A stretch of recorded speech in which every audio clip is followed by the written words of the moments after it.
It's 1775, and the colonists of North America have been thrust into war. From Lexington to Yorktown, brother will fight brother as the once loyal 13 colonies fight for the mother country or for liberty and a new era. This is the story of the American Revolution. Join us as we explore the key battles, the strategies, and the politics that will one day lead to the birth of a nation.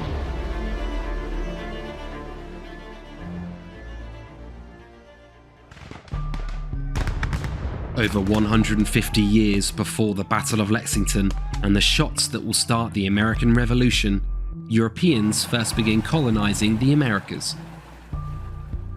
They settle in places like Jamestown and Quebec, and by the 1750s, the colonies have transformed from precarious trading posts to vast and complicated settlements divided by the leading powers of Europe. The British colonists bring with them a democratic tradition and fundamental rights won over hundreds of years of warfare and rebellion. And with a high proportion of landowners, 60% of the male European population are eligible to vote, a far higher number compared to Britain. Most of the 13 colonies have appointed or elected royal governors who are nominally in charge, their power being checked by local representative assemblies and councils. The elected assemblies decide on issues from local tax to militia budgets, but new laws, including the levying of new taxes, are also issued from Parliament in London, who perceive their authority over the colonies as absolute. In 1756, the first truly global conflict erupts, the 7 Years' War, with North America becoming a key battleground between Great Britain and her old enemy, France. Both sides rely heavily on native allies, but colonial militias are also vital for the British in gaining an upper hand in the conflict, who now play a leading role in shaping their future on the continent.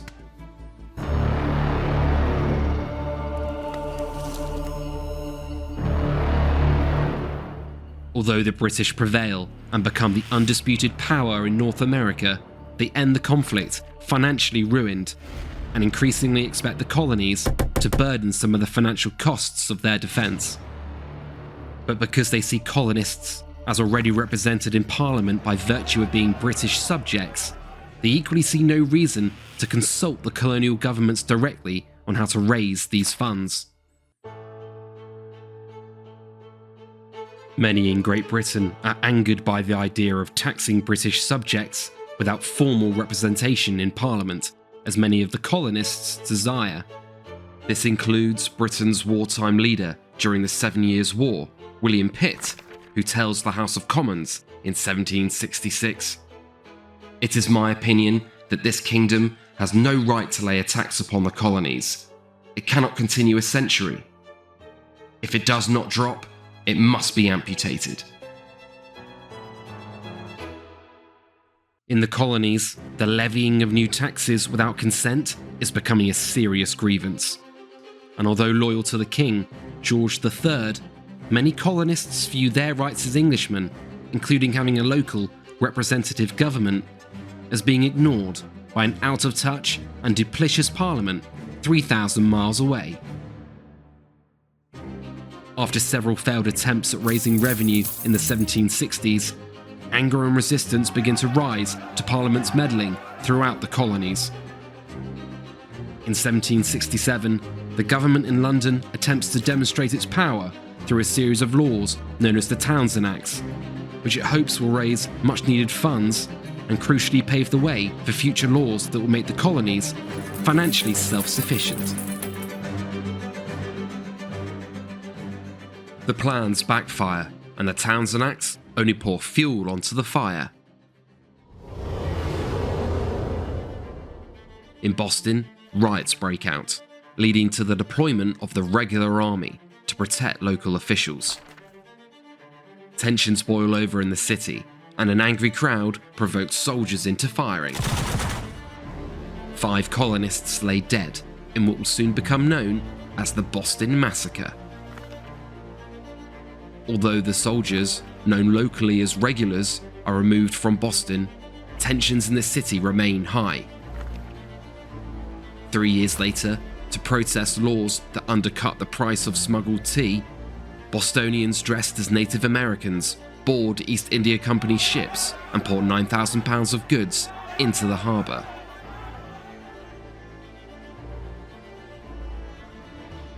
The British government's reaction is swift and severe. To send a message across the colonies, they introduce what will soon become known as the Intolerable Acts, which includes replacing self-governance in Massachusetts with direct British control. However, instead of discouraging further acts of rebellion, the Intolerable Acts lead to the First Continental Congress in October 1774. In the city of Philadelphia, delegates meet from across the colonies to discuss a united response. Those who desire independence, known as patriots, are still in the minority, as most representatives still do not want to break from the crown. But Parliament's arrogance must be confronted, and a resolution is made to boycott British goods until the Intolerable Acts are repealed. In Boston, more extreme measures are taken. The now disbanded Colonial Assembly forms the Massachusetts Provincial Congress and starts training a militia for war. Massachusetts is declared to be an open rebellion by the new British authorities, who occupy the city of Boston but little else. The scene is set for a showdown between Parliament and the colonies.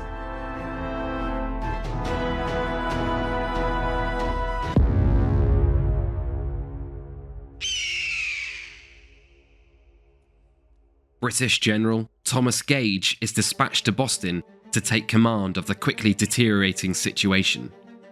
He knows the land well, having fought the French in North America years earlier alongside colonists like George Washington. Although suppressing rebellions and fighting wars in different continents is nothing new to the British Army, few of Gage's 4,000 men have seen actual combat. The general quickly begins regular patrols across the countryside from his headquarters in Boston, in a show of force to the rebel Provincial Congress and to boost the morale of his own beleaguered forces. But General Gage does not want war, and he plans to prevent it by capturing or destroying military supplies in lightning raids across Massachusetts. These raids have limited success and mostly serve to help better organize the colonial militias, with many units now being designated as Minutemen, who are able to rapidly respond to British movements. Confrontations between British regulars and colonial forces remain bloodless, and where the forces do meet, they only trade insults, with the occasional fistfight breaking out. The regulars are used to seeing armed militia protests, which are a common feature of colonial life, where locals demonstrate their rights as Englishmen as opposed to threatening violence. In March 1775, however, the more radical Massachusetts Provincial Congress decides that any large British force leaving Boston is now to be opposed with armed resistance. At the same time, Gage receives his own escalatory orders from an intransigent government in London to disarm the colonial militias and imprison the ringleaders, setting the two sides on a collision course. Gage hatches a plan to capture the rebel leadership and large military stores in the nearby town of Concord. In one fast and secret expedition, he hopes to deal a fatal blow to the nascent colonial revolt.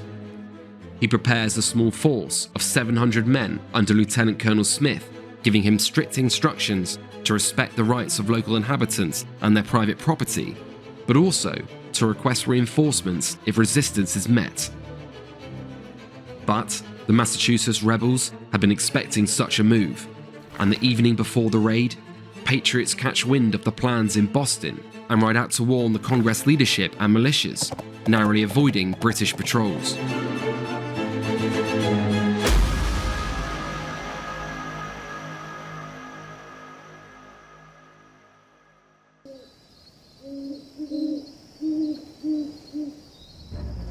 Because the land route to Concord is closely watched by rebel sympathizers, in the early hours of the 19th of April, Smith's force row across the bay in an attempt to maintain the element of surprise.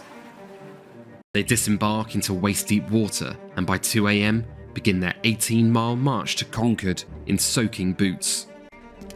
Because no resistance is expected to speed up their movements, each soldier is carrying limited ammunition, a decision that would prove disastrous later in the day.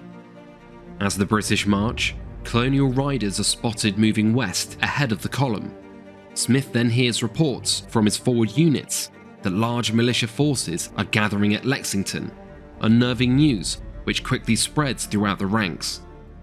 Smith knows they've lost the element of surprise and sends word back to Boston asking for reinforcements.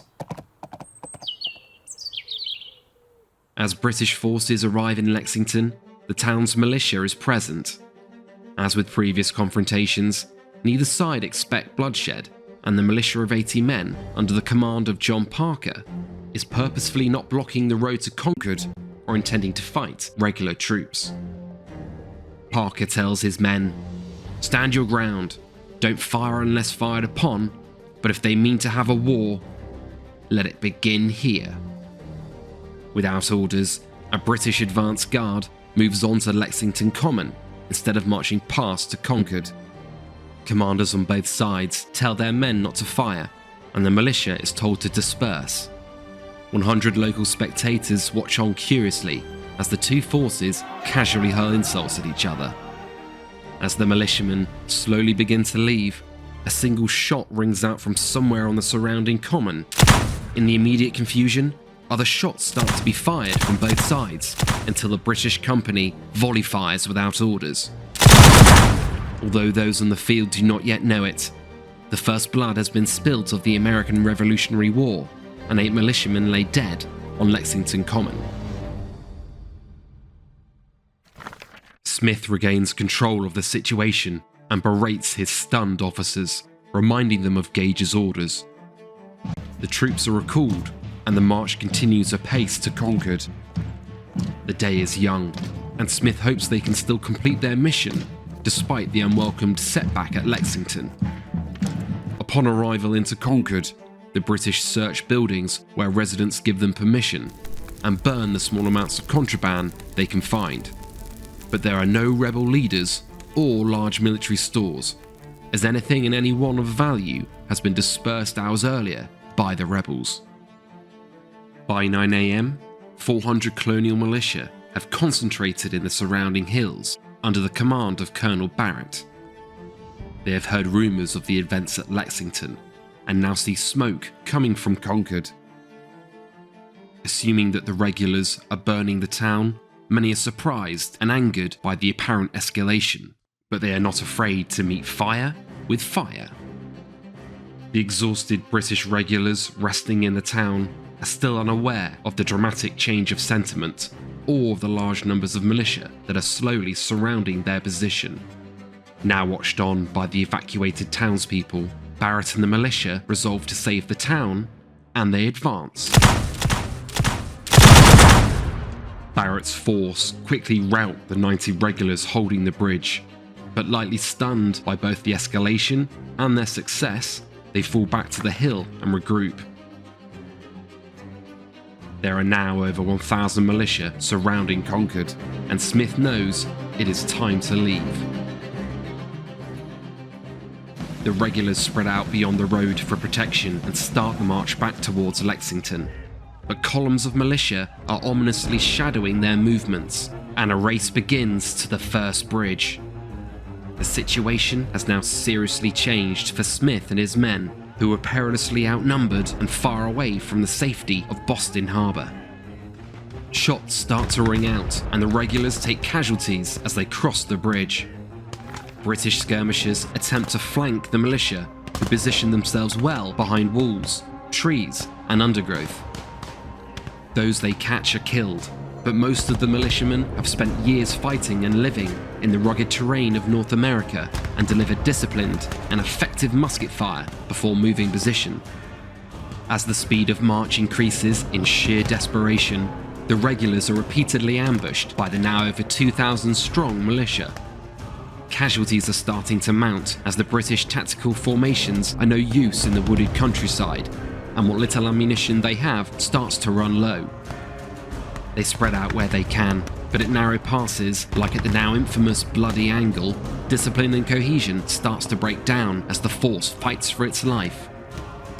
The Lexington militia under Parker, who was scattered by the British just 8 hours earlier, are now back and ready for revenge.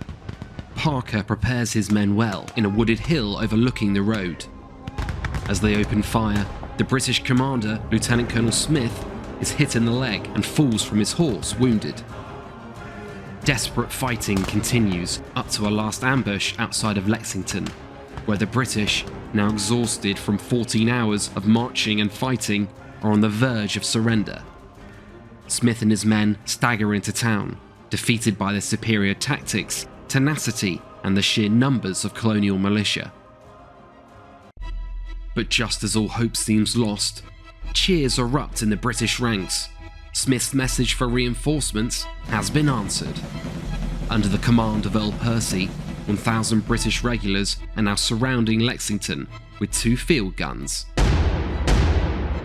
Percy, taking overall command, reorganises Smith's battered force and rests them in the town. But the battle is not over, and although reinforced, the British are still hopelessly outnumbered by the now 4,000 strong colonial militia, who show no signs of being cowed by the presence of British reinforcements.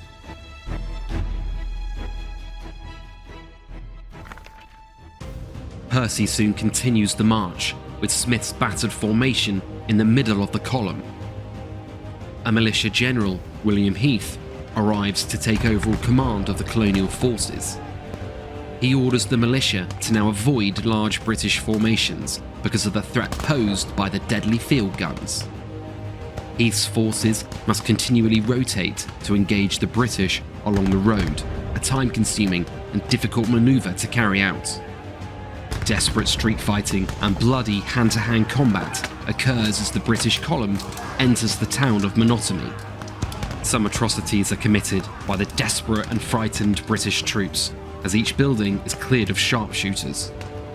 Many are killed on both sides in Monmouth, including one militiaman who dies fighting from his home, telling his comrades, "An Englishman's home is his castle." The militia has large forces organised and waiting at Cambridge, but Percy decides instead to march towards Charlestown, rightfully cautious of a trap. As the final hill is cleared of militia, the British column limps into Charlestown, to the safety of Boston Harbour and Royal Navy guns. The first battle of the American Revolution is over, and although it saw relatively minor casualties on both sides, the battle is nonetheless monumental. The war has now begun, and as the Patriot leader, John Adams, later writes, "The die is cast, and the Rubicon crossed." In the aftermath of the battle, and in what must have felt like the world turning upside down, trenches and redouts are dug around the city, and Boston is put to siege. In the days and weeks following the battle, volunteers from all over the 13 colonies march to join the army, and the militia transforms into a truly American force for the first time. Although they may lack the equipment and the professionalism of a modern army, they have nonetheless succeeded in their first test of what will soon become a grueling war. General Gage's strategy to prevent conflict has dramatically failed, along with the British government's plan to force colonial compliance without the consent of its people. In London, Parliament quickly blames Gage for recklessly starting a civil conflict, despite the fact he was following their orders. And even as the shots at Lexington are heard around the world, Parliament's position will not budge, and British reinforcements are soon dispatched to the colonies. What started out as civil and legal arguments over rights and taxation has now transformed into outright war in Massachusetts. The opening battle has ended in colonial victory, but the battle at Lexington is just the beginning, and the British will soon strike back.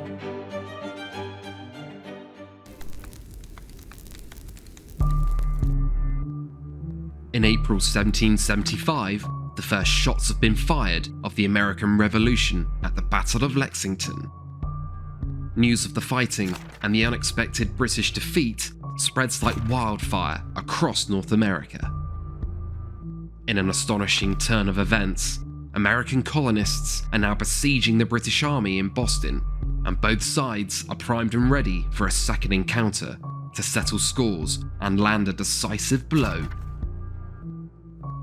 Many patriots leave the city and join the growing number of colonial militias, while loyalists pour into Boston from the countryside for protection, with some joining loyalist units attached to the British Army.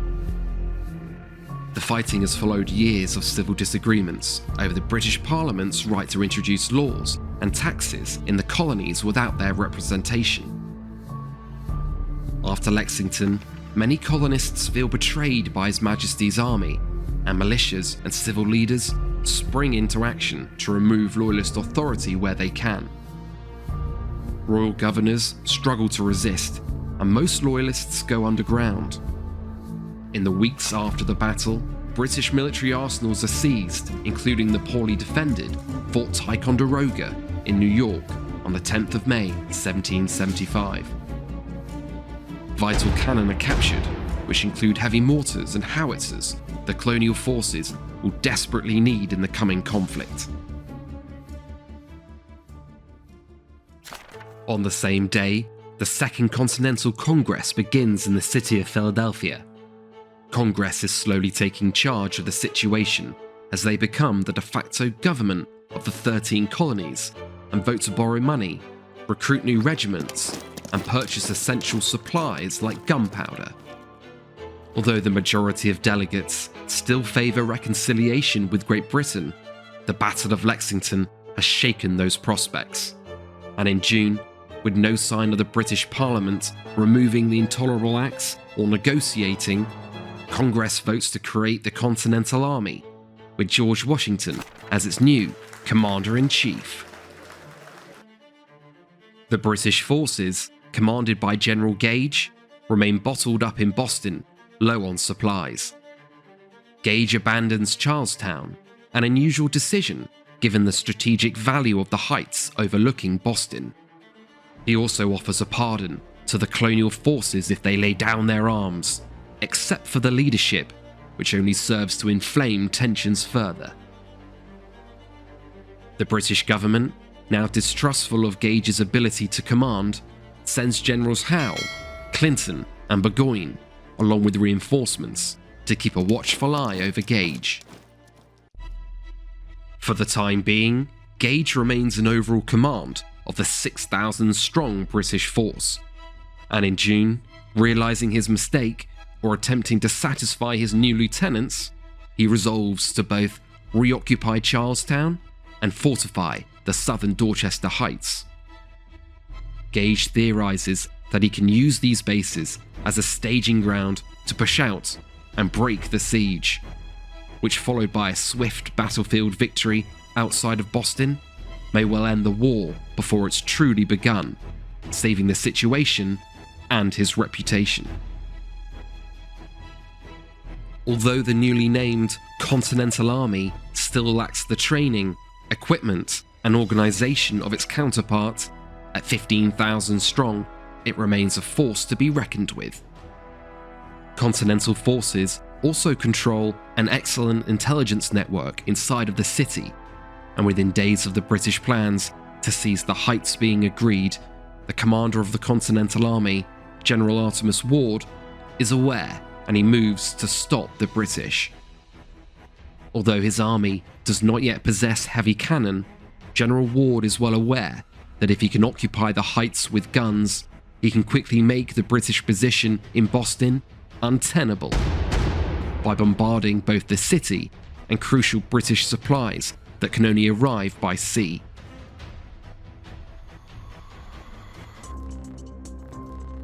Both armies understand the importance of control of the heights for victory in Boston, but since the earlier British withdrawal, the peninsula has remained a no man's land, watched over cautiously by the Royal Navy.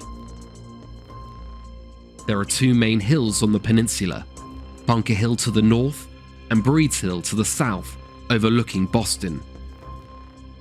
Breeds Hill stands at 75 feet in height, with a steep slope on its east bank. The peninsula itself is small, at a little over a mile long and wide, with access restricted by a narrow land corridor known as the Neck. Charlestown itself lies mostly abandoned, and the hay growing in the fields has not been harvested, leaving waist-high grass that conceals broken terrain, fences, clay pits and swamps.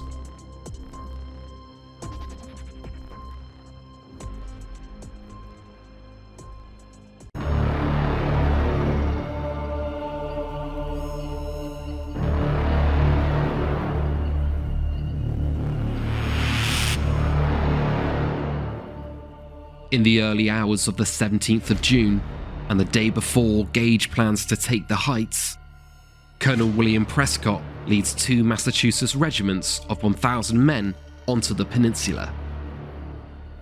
Mostly without uniforms, the men wear civilian dress and carry entrenchment tools, wicker baskets, and 1 day's ration per soldier. Although ordered to fortify Bunker Hill, Prescott instead orders a redoubt to be built on Breeds Hill, likely because of its commanding views over Boston. Prescott and his men dig trenches and an impressive square fortification, with earthed walls and firing platforms 130 feet wide. The Continentals work at pace throughout the night, and as day starts to break, they are soon spotted by Royal Navy ships who open fire on their position.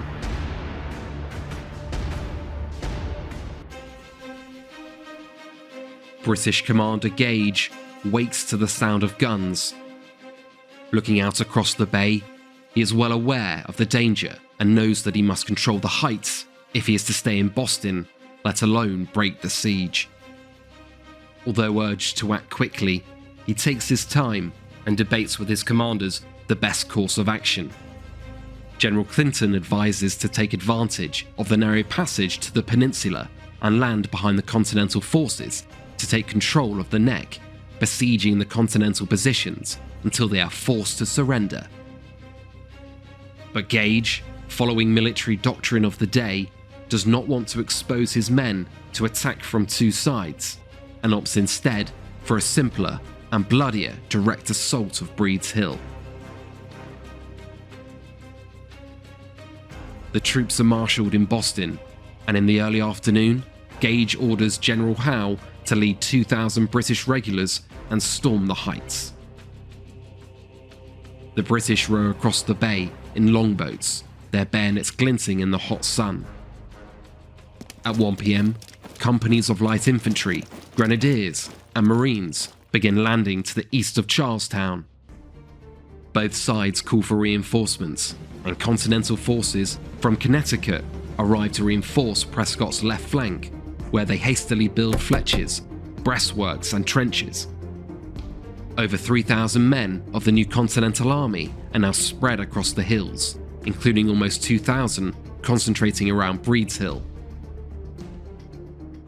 The British plan to envelop the redoubt by pushing through Continental defences along the right flank, while distracting and pinning the forces in the centre with a feint frontal assault. After sweeping aside the defending forces from Connecticut, the Continental forces on the redoubt will become isolated and attacked from the front and rear, leading to a swift British victory. Before the attack begins, Continental snipers are spotted in Charlestown, and the order is given for Royal Navy ships to bombard the town, setting it ablaze. General Howe, like Gage, is underestimating the colonial forces and dismisses both their ability and resolve. Reflecting this attitude, he decides to arrange the majority of his men in line formations for the attack.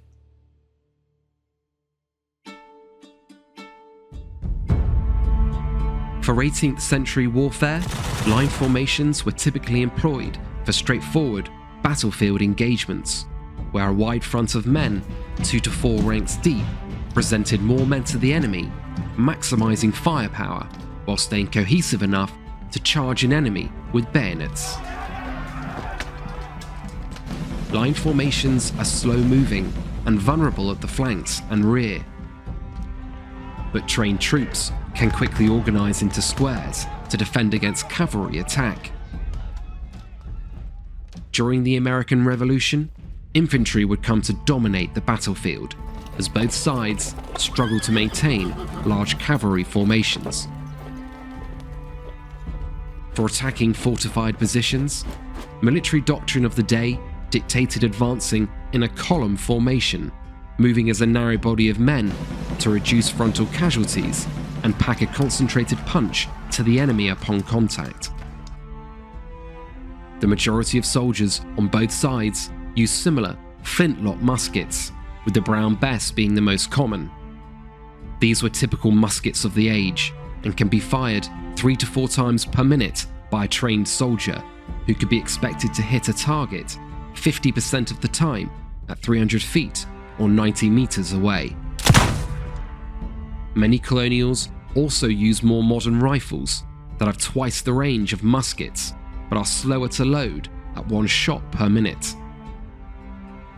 Because of the low accuracy of muskets, experienced forces will often wait to fire until they get within 150 feet of an enemy to release as deadly a volley as possible.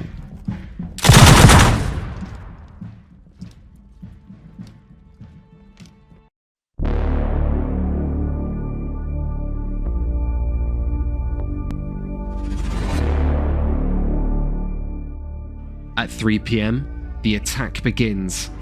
General Howe leads his men from the front as the main attack drives forward on the right flank.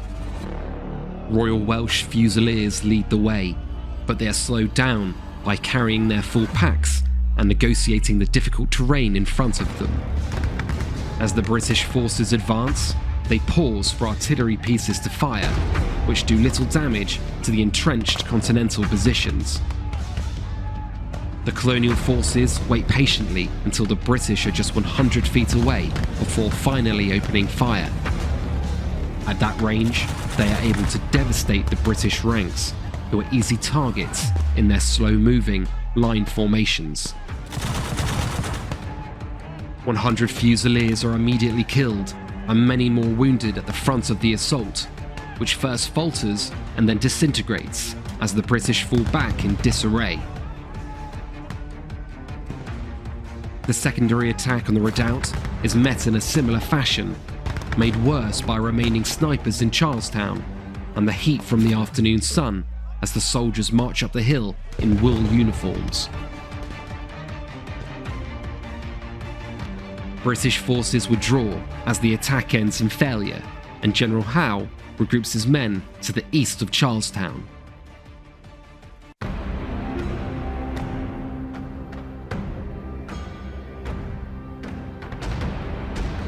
General Howe prepares a second assault, this time ordering a full attack on the redoubt instead of just a feint, to be combined with a closer supported attack from the right. Howe still hopes to push through continental lines and envelop the redoubt to capture or destroy the centre of colonial resistance. As the British march past dead and wounded comrades, they come within range of continental forces who once again open up withering fire. Resting rifles and muskets along their entrenched positions, the continental forces make easy pickings of the British, whose officers decide to pause and reply with volley after volley of ineffectual fire instead of pushing on and directly assaulting the positions. They are once again thrown back with heavy casualties.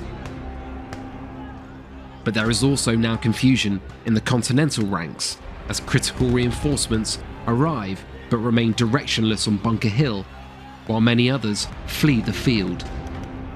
Fresh supplies are also not coming through, leaving Prescott and his remaining men on Breed's Hill, now less than 1,000, running dangerously low on ammunition.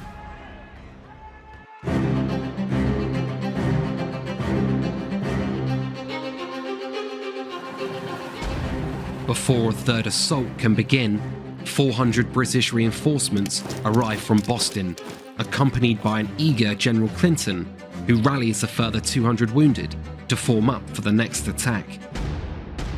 Howe, lightly shaken by the high casualties, now changes the formation of his men to columns and orders one large attack to be directed solely at the redoubt on Breed's Hill.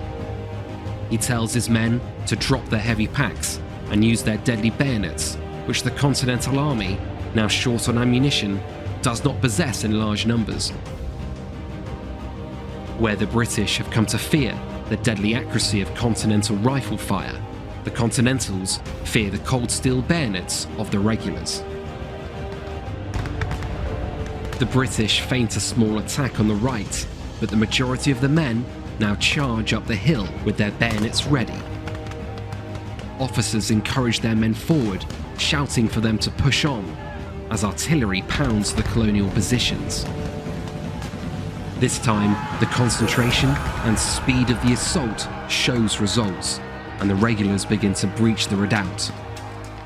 But Continental troops, using their muskets as clubs, are waiting for them, and brutal hand-to-hand combat follows.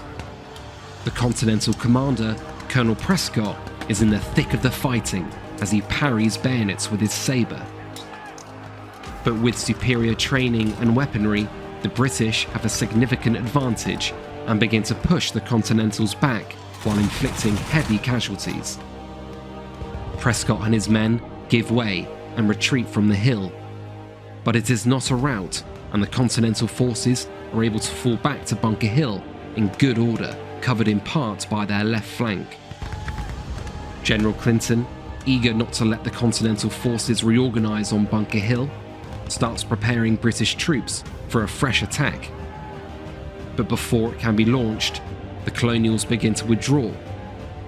The majority of Prescott's men are disorganized or retreating, but after a brutal day of fighting, they've done enough. The Continental Army has been forced from the field, but at a high price. British casualties are over 1,000 dead and wounded, approximately 40% of their total forces engaged. Continental losses are far lighter, at 450 dead, wounded and captured. Both sides have made blunders during the battle. The British, for a second time in the campaign, have underestimated their opponents, while General Gage acted too slowly in the morning, giving the Continental Army the time it needed to prepare and reinforce. Strategically, had Gage opted for General Clinton's plan to surround the Continental positions and make best use of the Royal Navy, a far less costly victory could have been won. General Howe, for his part, made poor tactical choices, attacking in line formation and unnecessarily splitting his forces across a wide front line. For the new Continental Army, despite performing well, the force still lacks military discipline. Orders are ignored and disobeyed, much-needed supplies do not arrive, and high levels of desertion dramatically weaken the front at crucial moments during the battle.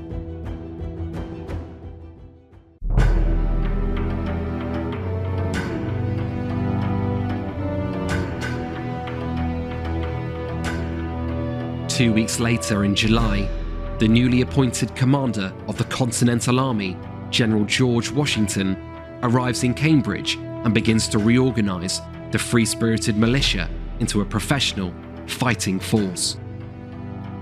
The army he inherits is ill-disciplined, with poorly dug trench lines, low supplies, and dirty living quarters. They talk to their British opponents along outposts, and many come and go from the camp as they please. Washington quickly removes officers, holds court-martials, and lashes men that do not follow his orders. He tells his men that they are now fighting for Congress and the United Provinces of North America. By September, his new entrenchments are ready, and fresh gunpowder has arrived. Washington, energetic and keen to take the fight to the British, proposes an ambitious, amphibious assault through the south of Boston, rowing his men into the city. But his senior officers disagree as too high of a risk, and Washington yields to their judgment.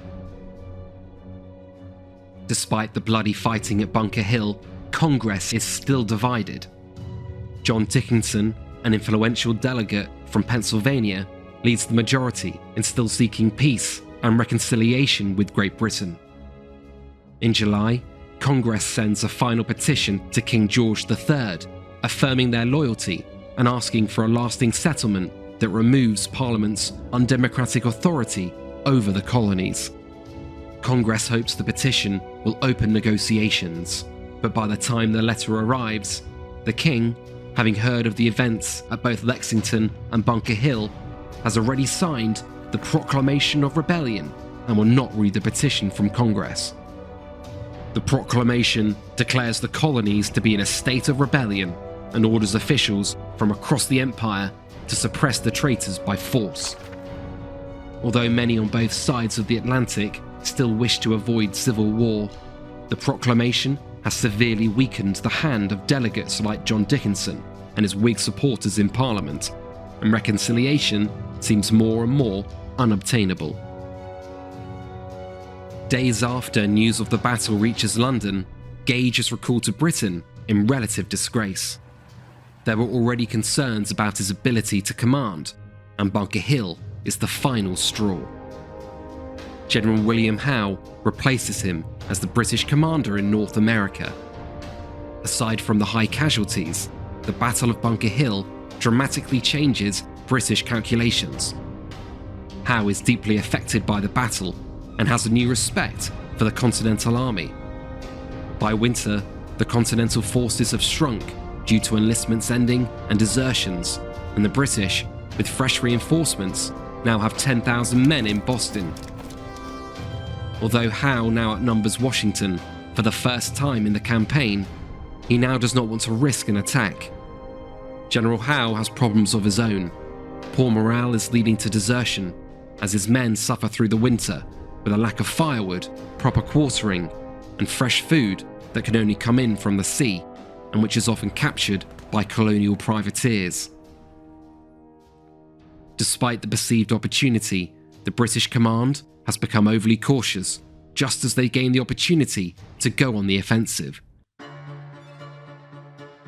Washington is acutely aware that as winter drags on, his army will weaken. He proposes 2 further direct assaults on Boston, one in October and one in February, that would have seen Continental forces rush across the iced-over bay to attack the city. But again, his senior officers disagree and the plans are scrapped. A stalemate now exists between the cautious General Howe and the restrained Washington. But in November, Henry Knox, a 25-year-old bookseller with an interest in military history, suggests a way to bring heavy cannon to the army and end the siege: Fort Ticonderoga. Washington dispatches Knox with orders to bring the heavy guns to Boston, but this is no easy feat, as the 59 cannons selected weigh over 60 tons. Knox builds sledges that will move the cannon through the deep snow and unforgiving countryside, and transport the precious cargo 300 miles in what will become known as the Noble Train of Artillery. In March 1776, Washington places his new heavy artillery on the Dorchester Heights, a no man's land up until that point, which finally threatens to bombard both the city and Royal Navy ships. General Howe recognizes the danger and plans to assault the heights, but a storm scatters his landing boats and makes an attack impossible. The British now have no choice but to evacuate the city. Over almost a year of fighting, the British have wasted precious time in Boston, fighting an unnecessary siege that they refused to break. But a new strategy is now emerging in the British High Command, and with fresh reinforcements finally arriving from Europe, Howe is now poised to turn the tide in 1776 and finally go on the offensive.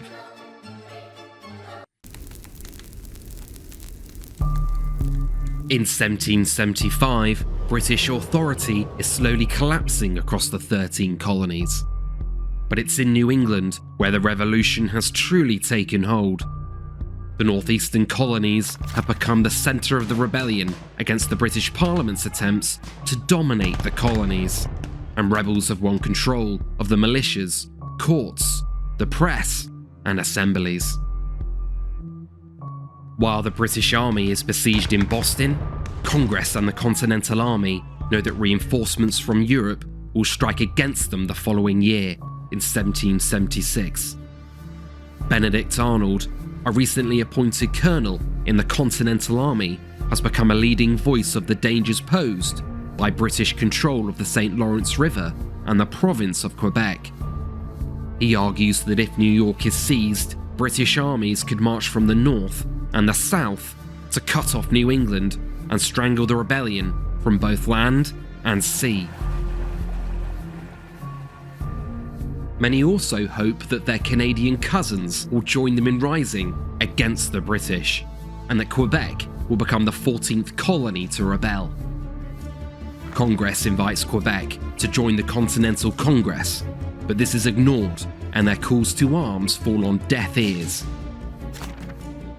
French Canadians make up the majority in the province, and it's hoped they would have no love for the British authorities, who only recently incorporated Quebec into the Empire in 1763. Although French Canadians may not be loyal to their new king, they equally do not trust the colonial Protestants, and for the most part, believe that their rights are safer in British rather than American hands. Congress has another reason to remove the British presence from Quebec. Agents of the Crown had begun mobilizing support among the Iroquois Confederacy, which constitutes the Six Nations of the Mohawk, the Oneida, Onondaga, Cayuga, Seneca, and the Tuscarora. In July, some 1,600 Mohawks are rallied for a raid into New England to keep the Continental forces on the defensive and out of Canada.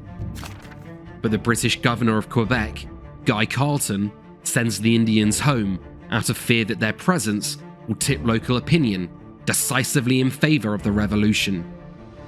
Fears in Congress of widespread Indian support for the British are wrong, and in 1775, the majority of the Iroquois Confederacy leans towards neutrality in what they see as a family affair, heeding Continental pleas to bury the hatchet deep. Governor Carleton does, however, maintain active support from some tribes, the Mohawks in particular, who provide supplies, harass Continental forces, and keep an eye on enemy movements. Governor Carleton has just 800 regulars to defend Quebec province, and he seeks to actively recruit local militia with limited success. Carleton also refortifies Fort St. John's, which guards entry to the province on the Richelieu River, and will act as the main line of defence against an invasion. By June, Congress has been convinced to invade Canada, and Major General Philip Schuyler is ordered north on an expedition to liberate or conquer. At the same time, Benedict Arnold convinces the newly named Commander-in-Chief of the Continental Army, George Washington, to send him on a second expedition from Maine. Following the swift capture of Fort Ticonderoga earlier in the year, Arnold confidently believes that after just 20 days, his forces will be demanding the surrender of Carleton in Quebec City. In August, the invasion of Canada begins as General Richard Montgomery, Schuyler's second in command, moves 1,200 men up the Richelieu River. Before Quebec City, they must first take Montreal and its surrounding forts.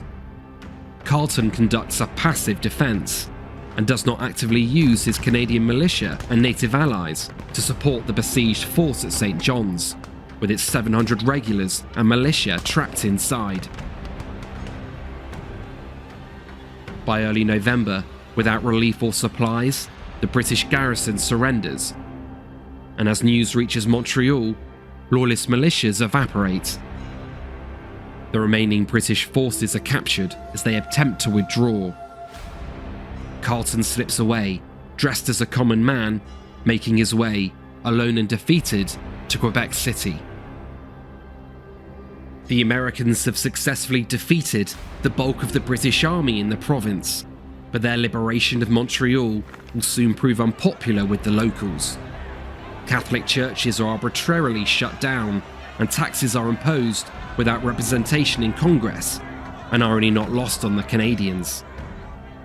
Combined with anti-French and anti-Catholic sentiment in the American ranks, popular support for the cause soon begins to waver. While Montgomery advances in Montreal, Benedict Arnold has been facing his own battle against the elements. By September, he has gathered some 1,100 men, including many frontiersmen from Virginia and Pennsylvania, and provisions for a journey of 180 miles. But his maps are wrong, and their march through the wilderness of Maine to Quebec City is in fact closer to 350 miles. Arnold's expedition starts well and with high spirits. His men cut across the dense and inhospitable landscape, fishing for food and carrying their boats where the rivers become too rough or shallow to pass. But heavy rains lead to dysentery, which is soon followed by snow, and the route starts to take its toll on Arnold's small army. The increasingly desperate men heroically push on, despite the lack of winter clothing, shelter, and even shoes. Some men are forced to eat leather, or in one instance an officer's dog, while others vote to abandon the expedition altogether. By the time they reach the outskirts of Quebec City in mid-November, the elements have thrown everything they can at the army, and nothing now stands in the way of Arnold's men and the siege they desperately crave.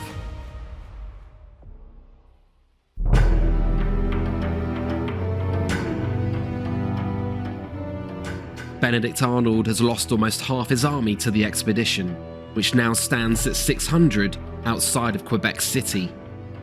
Montgomery soon arrives with an additional 700 men, along with all-important artillery pieces, and the joint force sets up camp outside the imposing city walls.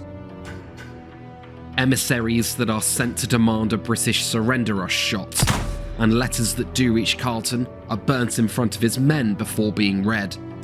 The message is clear: this time there will be no surrender or easy American victory.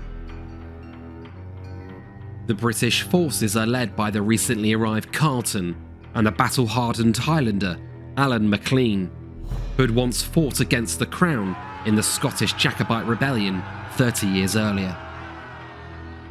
Carleton and Maclean are confident in their defences.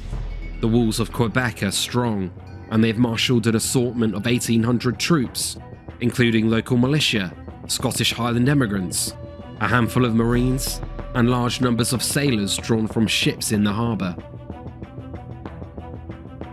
Although Arnold remains confident of victory, the army has suffered. They are short on provisions, including ammunition, and many of their muskets have become unusable from the march. To make matters worse, a large number of soldiers' enlistments end on the 31st of December, and they will soon return home. Despite the challenges, the men of the Continental Army doggedly set up artillery batteries and begin the siege of Quebec. In a speech on Christmas Day, Montgomery announces that they will soon assault the city. He plans to envelop the weaker British defences in the lower town and then scale the walls to force a British surrender.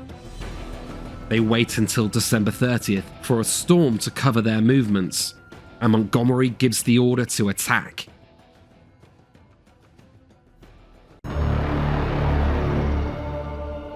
In the early hours, two diversionary forces move forward to feint attacks against Quebec's western wall and pin down and distract as much of the enemy as they can. Some of the men have written on their clothing, "Liberty or death." As they advance, the storm turns into a blizzard, dampening musket powder and making communication almost impossible. Arnold leads his men north, while Montgomery moves south around the main wall. They are soon spotted by sentries. church bells ominously start to ring, and loyalist militia arm themselves.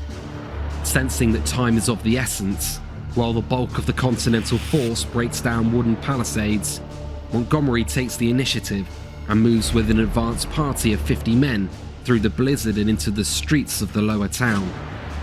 Canadian militiamen and sailors are waiting for them, barricaded inside a makeshift blockhouse bristling with cannon. Montgomery bravely unsheaths his sword and leads his men forward, charging down the street toward the Canadians. The Quebec militia open fire, and Montgomery and the men around him are struck down dead, with many more wounded. What remains of the force pulls back, including one Aaron Burr, a future vice president of the United States.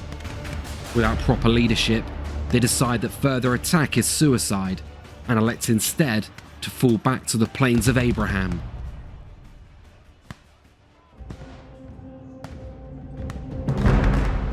Arnold's force has also made it to the lower town, dodging musket fire and grenades from the walls as they charge past.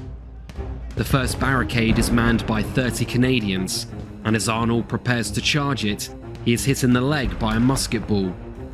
Against his wishes, he is carried from the field back to American lines. Daniel Morgan takes command and successfully charges the Canadians, taking them prisoner after a brief melee. They next run into a group of sailors who demand Morgan's surrender. Shooting their commander in the head, Morgan shouts, "Quebec is ours," and the sailors flee in panic. As they move further into the city, Scottish Highlanders and Canadian militia are barricaded inside houses on both sides of the street, and they open fire on the Continentals.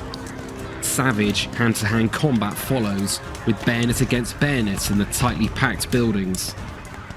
But Morgan's men are eventually repulsed, and they begin to fall back to a corner of the city. Fighting continues, but the ragtag British forces are now squeezing the Americans into a corner, who are starting to run dangerously low on ammunition. Reinforcements that tried to reach Morgan's position are captured, finally making a breakout impossible. As day starts to break, one by one, unit by unit, the outnumbered and outgunned Continentals are slowly forced to surrender. By 10 a.m, the battle is over. British forces have suffered only minor casualties, with 19 dead and wounded in the struggle. Continental losses are far more significant, with over 500 dead, wounded, and captured, almost half the army.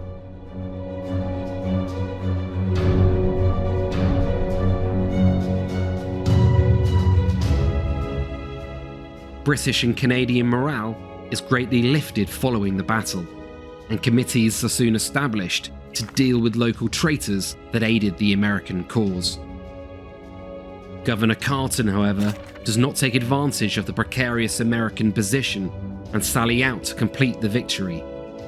With plenty of supplies, he has no reason to roll the dice on an open battle, as the French had done in 1759 at the Battle of the Plains of Abraham, which led to their defeat and the loss of Canada. For the Continental Army, the defeat is an important lesson in logistics and highlights the problem with short-term enlistments for soldiers, which had forced a premature attack on Quebec. Arnold, now in sole command, has been left in a difficult position.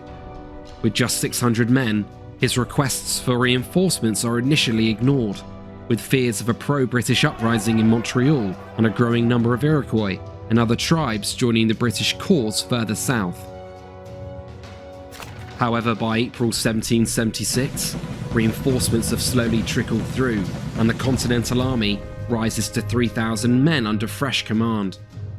But 11,000 British reinforcements are also on their way to Quebec, and in early May, shipmasts are spotted down the river, and American forces conduct a panicked retreat.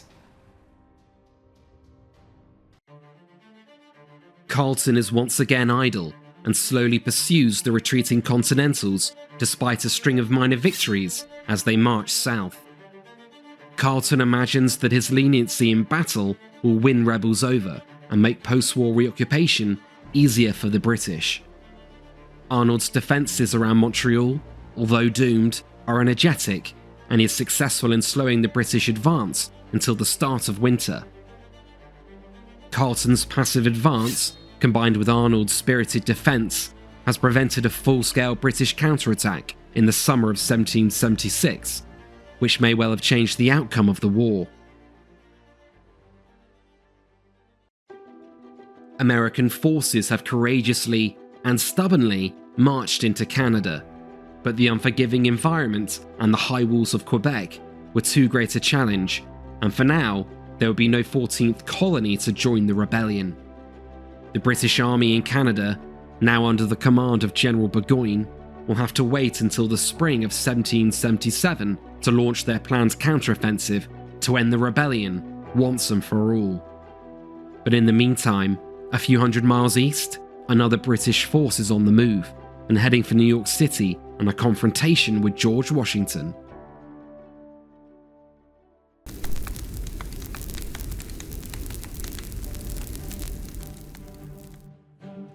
It has been 1 year since the start of the revolution, and despite numerous minor battles and skirmishes, neither side has been able to land a decisive blow.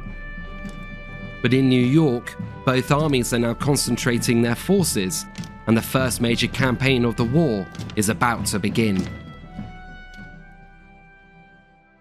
Following British General William Howe's withdrawal from Boston, the Commander-in-Chief of the Continental Army, George Washington, has correctly predicted that the British will next move against New York. For the British strategy to defeat the revolution where it began, the city is well located to strike into New England through the Hudson River Valley, while also boasting a large port to supply armies from the sea. Unlike Boston, New York is also a loyalist stronghold. In the countryside, civilians have been intercepting Continental messages and capturing supplies, while entire militia companies eagerly await the first opportunity to defect. Even after the battles of Lexington and Bunker Hill, many colonists still hope that George III will act as a conciliator between Parliament and Congress. These hopes are dashed in 1775 by both the proclamation of rebellion in London and the failure of the final petition from Congress to the King. Tensions are further escalated after the Governor of Virginia, the Earl of Dunmore, issues a proclamation offering freedom to slaves who join the British Army, stoking fears of slave uprisings across the 13 colonies. Public support for independence rises further in 1776 with the publication of the widely read and persuasive pamphlet Common Sense by the revolutionary Thomas Paine. In April, local governments across the 13 colonies begin making moves towards independence, and some 90 declarations are issued by July. With news of foreign mercenaries joining the British Army, a negotiated peace seems less and less likely, and moderates in Congress begin to be swayed towards independence. In June, Thomas Jefferson, a delegate to the Continental Congress from Virginia, is asked to write a draft text for the Declaration of Independence of the 13 United States of America. The text is finally approved by Congress on the 2nd of July, 1776, and a new nation is born. The eloquently written preamble becomes one of the greatest triumphs of the Enlightenment and will go on to inspire millions of people around the world. Although much of the indictment of the king is political propaganda, the key arguments are clear. Independence is justified to stop Parliament imposing taxes and legislating laws without the consent of the colonists. After the declaration is signed, the king's image and insignia are removed across the colonies, except in the small pockets under loyalist control. Royal coat of arms are removed from churches, courthouses and taverns, while the king's name is removed from legal documents and government buildings. Statues are torn down in front of cheering crowds, and effigies of the king are burnt. In New York, Washington has gathered some 19,000 men to defend the city. He begins training the army and organizes his men into divisions, mixing both his militias and enlisted troops. Washington is unsure of their readiness for battle and believes the freedom his men enjoy make them undisciplined and unreliable soldiers. He tries to inspire the men by having the Declaration of Independence read aloud and instill discipline by instructing that those who retreat without orders are to be shot. Washington writes that he seeks a defensive war, a war of posts, where large battles are avoided in favor of defensive engagements behind forts and entrenchments built across the Hudson River, Manhattan, and Long Island. Washington knows that the British have limited resources, particularly manpower, and cannot hope to win a drawn-out war of attrition in America. Washington also faces strategic challenges. British control of the sea enables the rapid deployment and concentration of force, which could be used to encircle the Continental Army. Washington must also maintain control of the Brooklyn Heights on Long Island, which provide commanding views of southern Manhattan and, if captured, would allow British guns to bombard the city. In an impossible situation, he decides to split his forces and break a key rule of war. On the 3rd of July, General William Howe, commander of British land forces, begins disembarking his men on Staten Island. Delighted loyalists come out to welcome the army as liberators, and the local militia defects to the king's colours. General Howe's brother, Lord Richard Howe, is commander-in-chief of British forces in the Americas and controls the Royal Navy fleet on the coast. Both the Howe brothers want peace and are sympathetic to the American cause. As well as attempting to defeat the enemy, the Howe brothers are also peace commissioners. This makes prosecuting the war effectively problematic, as the bloodier the conflict becomes, the more difficult it will be to achieve peace and reconciliation with the colonists. As British forces mass to 32,000 men on Staten Island, Lord Howe sends letters to Washington to open negotiations. But disagreements over etiquette slow any meaningful progress, as Washington will only receive letters that correctly address him as general, which Lord Howe, likely to his frustration, is not permitted to acknowledge. Regardless, Lord Howe has been unhelpfully instructed to only negotiate after the colonies fully accept Parliament's supremacy, an uncompromising position that will never be accepted by the colonies.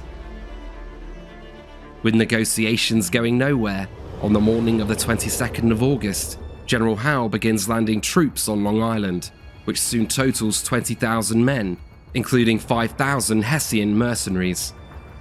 They are further reinforced by over 600 loyalists and 800 escaped slaves who come to join the British cause. Washington has been convinced that the main attack will come directly to Manhattan and the city of New York, and he has neglected the defenses on Long Island. After several days, Washington begins to realize that the recent British landings will in fact be their main attack, but he still only sends limited reinforcements and keeps most of his army divided in an attempt to defend two places at once. Washington has 3,000 to 4,000 men spread across the heights and over 6,000 defending Brooklyn. The hills, which are up to 150 feet in height, are an ideal place to make a stand.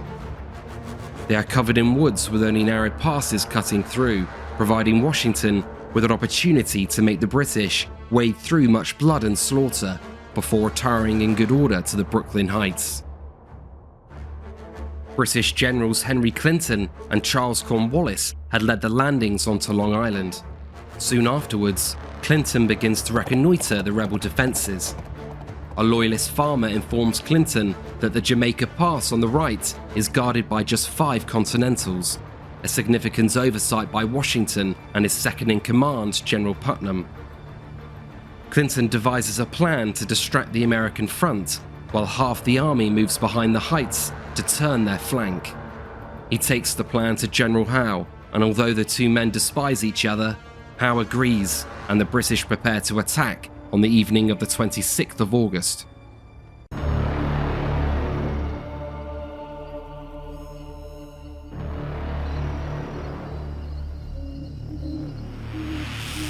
At 9 p.m, British forces begin their advance. They leave campfires burning so as not to arouse suspicion, and Clinton takes a crack brigade forward on the right with fixed bayonets. They are led towards Jamaica Pass by local farmers who know the way in the dark, and a column of 10,000 men follows silently behind. Howe has taken a significant risk as his column, stretched out over 2 miles, is severely vulnerable to surprise attack should the Continentals have caught wind of the plans. But his movements have remained secret, and at 2 a.m, Clinton's advance party reaches a tavern just outside the Jamaica Pass. British officers ride into the narrow gorge and soon find the 5 patrolling Continental soldiers. The Americans mistake them for comrades and fall into formation with the British officers before being swiftly captured without a shot being fired.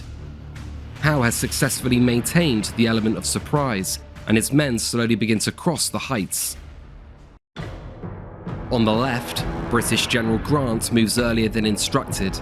With a roar of musket fire, 300 regulars storm the pass. The Continentals initially flee, stunned by the early morning attack, but soon regroup on the hill. The American command is woken to the sound of drum rolls and troops marshalling for battle.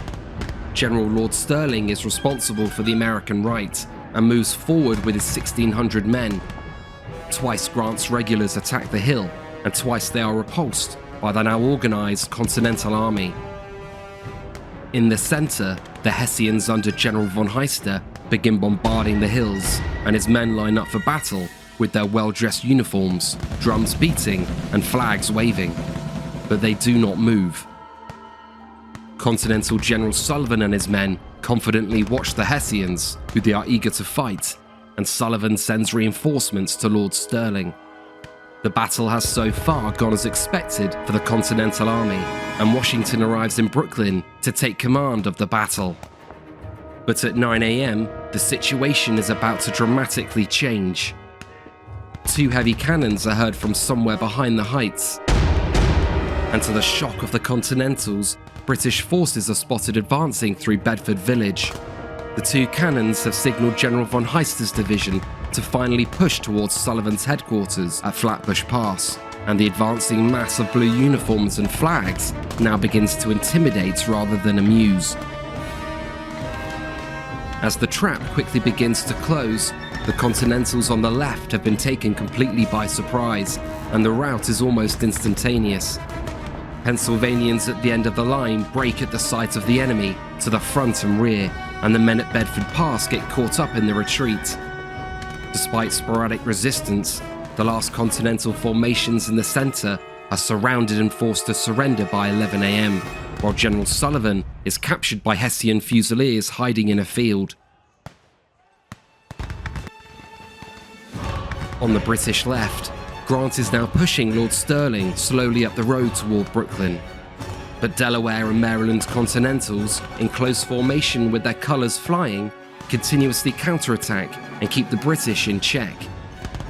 Stirling, unaware that the rest of the line has collapsed, soon becomes a victim of his own success, and General Cornwallis is able to block his retreat with Scottish Highlanders on the road to Brooklyn. The fighting reaches its most savage of the day as the Continentals, now surrounded, look for a way to break out. Stubbornly holding on, Stirling eventually orders the majority of his men to retreat across the 100 yards of marshes behind them. He takes 260 Marylanders forward to protect the withdrawal, and valiantly attacks the Highlanders again and again until they are almost all killed to the man. The men retreating across the marshes flee for their lives in panic, and many of the soldiers who cannot swim get stuck in the mud and cry out for help. Despite the horror, the majority eventually make it back to American lines, covered by fire from their countrymen in the Brooklyn fortifications. Stirling, after making a final charge, is adamant not to be captured by British troops and finds a Hessian unit to surrender his sword. By the afternoon, the British have pushed forward to the outer works of the Brooklyn defences, and Clinton is poised to lead the assault. They outnumber the Americans 3-1, and Washington seems within reach. But General Howe knows that his campaign cannot afford large-scale losses, and he takes the controversial decision to pull back his troops. Howe may have feared a repeat of Bunker Hill, but it is a decision taken bitterly by his men, and to the surprise of the Continentals.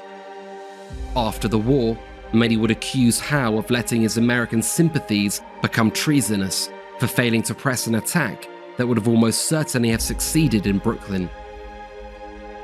As the day ends, American losses are likely over 1,000 dead and wounded, and 1,100 captured. British losses are under 400 killed and wounded.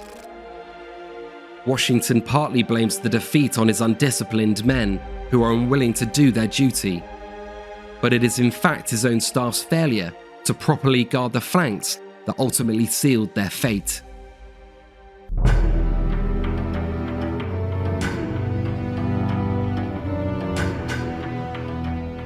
In the following 2 days, a storm hits Long Island. The high winds prevent the Royal Navy from cutting off Washington's retreat, as Howe had hoped. The British Army follow a textbook approach and dig trenches towards the American lines. Trenches bring Howe's men closer and closer to the defences, and they are almost ready to strike. But Washington has other ideas. Taking advantage of a thick fog, the Continentals row across the river back to Manhattan in the dead of night. Although the battle has been lost, the withdrawal is conducted perfectly, and Washington saves his army from almost certain disaster. Following the defeat, the American position in Manhattan becomes precarious, and in early September, Congress gives Washington permission to abandon New York if necessary, but forbids him from burning the city as he desires. His army begins its retreat north and becomes increasingly strung out across Manhattan. Howe, having done nothing for 2 long weeks, finally moves on the 15th of September and begins landing troops at Kips Bay. American morale disintegrates, and to Washington's horror, organized resistance quickly collapses.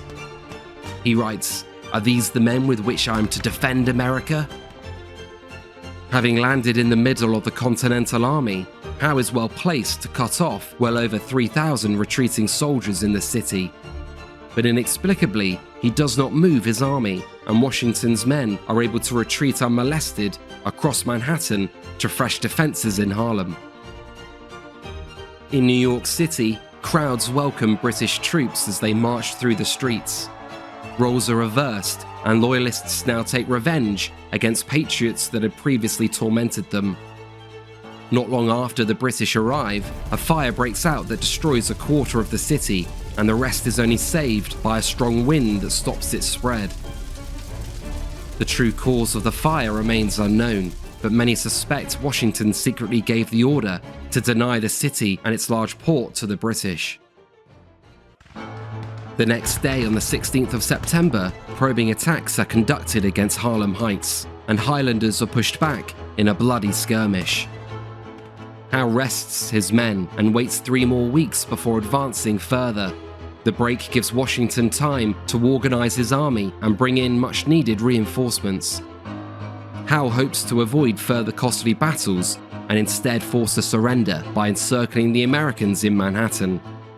He lands at Pell's Point, but stiff resistance buys Washington time to withdraw most of the army north. Howe again slowly pursues and leaves half of his army in Manhattan, surrounding the still occupied Fort Washington. On the 28th of October, Howe's army arrives at White Plains, where Washington has built strong defensive positions. As the British march towards the Continental center as Washington has planned, the British instead strike against a tall hill anchoring the American right flank. Hessians are initially repulsed, but British reinforcements eventually capture the strategically important hill after bloody fighting. The British suffer some 250 casualties in the attack, likely twice Continental losses. But they now hold the dominant hill on the field, and Howe is in a strong position to attack again the next day and envelop Washington's army. But he again pauses. In the following days, while Howe ponders his next move, heavy rains cover the battlefield. Washington does not waste time and once again uses the weather to hide his movements and successfully withdraws further north. Instead of pursuing Washington's army further, Howe decides to march back south against the garrison at Fort Washington. The gun batteries, along with Fort Lee on the opposite bank, are preventing Royal Navy ships from freely entering the Hudson River. But due to the fort's poor construction and weak outer defences, the 3,000 men holding it are vulnerable. Despite the danger and Washington's own misgivings, his officers convince him that the fort can be held, and the men are not withdrawn across the river to safety. Sensing an opportunity, on November 16th, British and Hessian troops attack from multiple directions with a force 8,000 strong. The Continentals doggedly resist in the outer works, but are slowly pushed back until the Hessians burst into the redoubt at bayonet point and force a surrender. The battle is a crushing and unnecessary blow to the Continental Army. Washington has lost some of his best trained soldiers, along with a significant number of much-needed cannon. In an unusually aggressive move, in the following days, Howe sends General Cornwallis to land upstream from Fort Lee across the Hudson River. The surprise landing almost captures the garrison, who hurriedly escape after being tipped off by a local farmer and quickly abandon the fort, leaving behind further stores and cannon. In late November, General Cornwallis pursues Washington south into New Jersey, as the bulk of the British Army begin to move into winter quarters. Although the capture of New York has been significant for the British, General Howe has missed a number of opportunities which could have transformed a tactical victory into a crushing strategic one. Nonetheless, battles have been won, loyalists across the country have been emboldened, and the British now occupy a critical port that they can use, along with bases in Canada, to strike deep into New England the following year. For the revolutionary cause, the situation is now dire. At the start of the campaign, the army numbered some 19,000 soldiers, which was further bolstered by thousands of reinforcements along the way. But morale has now plummeted, and dozens or even hundreds desert or resign every day, and the militia leaves in droves. By the end of November, Washington has less than 7,000 men in his army. To all eyes, the revolution looks on the verge of defeat. As Howe begins to contemplate his plans to end the war the following year, Washington and the collapsing Continental Army fall deeper into New Jersey, and perhaps the most desperate period in American military history.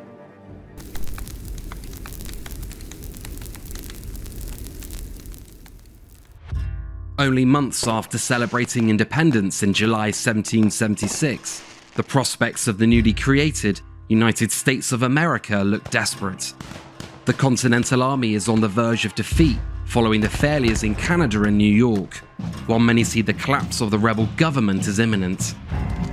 Congress has fled Philadelphia by early December, while inflation and a war-ravaged economy has reduced both their popularity and legitimacy. As Washington's demoralized army crosses the Delaware, the hour has never looked darker for the fledgling nation. As King George III receives news that the British Army has won a series of victories in the 13 colonies, he may have felt both relieved and vindicated. The king had personally selected the generals for the campaign, mixing cautious and sympathetic commanders who can negotiate with aggressive, risk-taking generals who could end the war quickly and bloodily if necessary. The characteristics of these generals reflected the inner turmoil of the 38-year-old king. Like many of the revolutionaries, George was a man of the Enlightenment, and with the limited power of British monarchs, in the lead-up to the war, he'd advocated restraint to the British government in their treatment of the colonies. Seeing himself as the father of the empire, the king desires to be a steady arbiter between the embattled liberal and conservative politics of the age. But the king is also resolute, and once the decision is made by the elected British government to end the rebellion by force, he fully supports the war effort, despite knowing that many of his American subjects will blame him personally and forever see him as a tyrant. In New York and New Jersey, Lord William Howe, as both commander of British forces and peace commissioner, offers a pardon to those that swear allegiance to the king. thousands take the opportunity, much to the anger of Washington, who considers disarming the increasingly hostile local population as his army retreats south. Like their revolutionary brothers, American loyalists believe they are defending liberty and the rule of law, while accusing the revolutionaries of attempting to create a tyranny and forcing a radical new form of government on the colonies. For 18th century warfare, major battles rarely take place during winter months, and the British Army has begun settling into their winter quarters. General Howe spreads his army thinly throughout New Jersey to protect loyalist sympathizers and to demonstrate his strength to the locals, many of whom have yet to pick a side. The British do not fear an attack of what's left of Washington's army, and many even expect him to soon seek terms with the British. The New York campaign has cost the Continental Army dearly.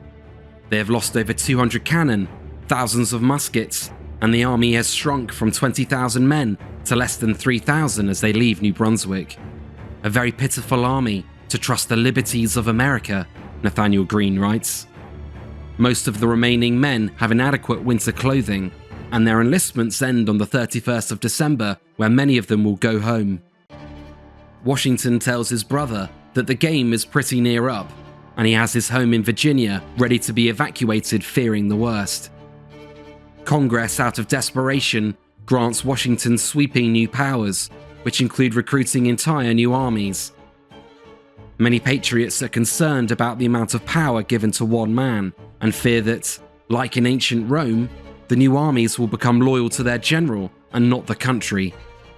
But Washington understands the danger of his near-dictatorial power and informs Congress that, "I shall constantly bear in mind that as the sword was the last resort for the preservation of our liberties, so it ought to be the first thing laid aside when those liberties are firmly established."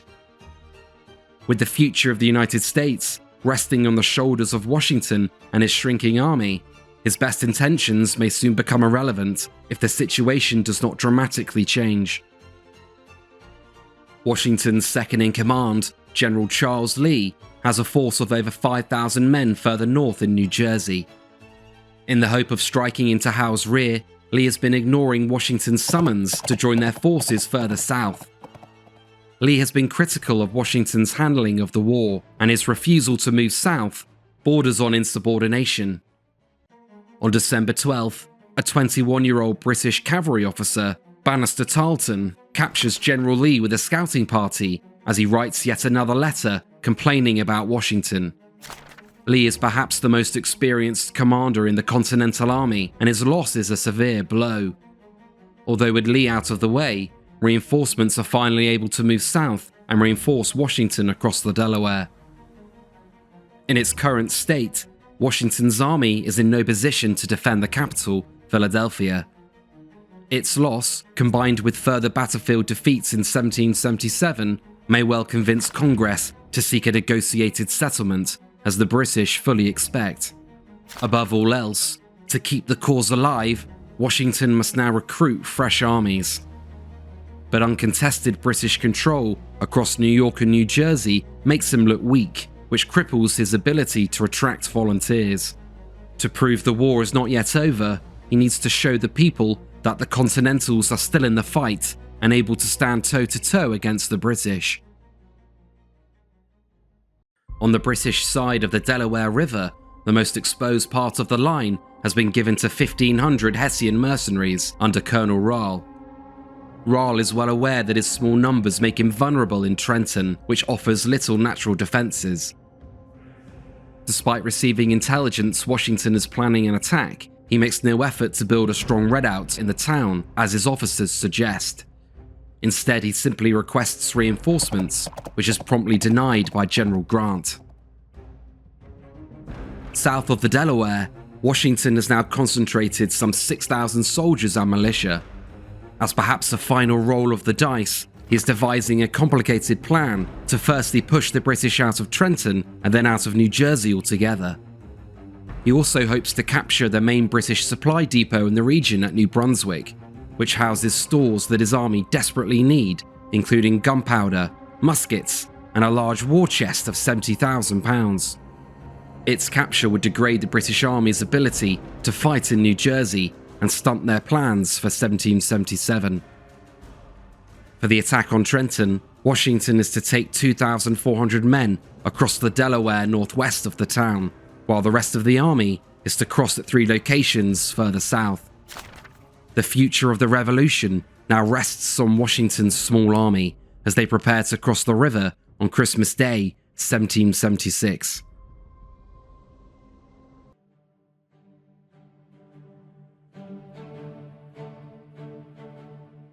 Despite a snowstorm, at 4 a.m., Washington's army crosses the Delaware in flat-bottom Durham boats, avoiding large chunks of ice in the freezing temperatures. Unknown to Washington, the other Continental forces have been unable to cross the river due to the harsh conditions, meaning they will have to attack Trenton alone. By 6 a.m., the army is advancing silently towards the town. Although many of the men are suffering in the conditions, some with only bloody rags for shoes, morale is upbeat, and the password given to identify friendly forces is victory or death.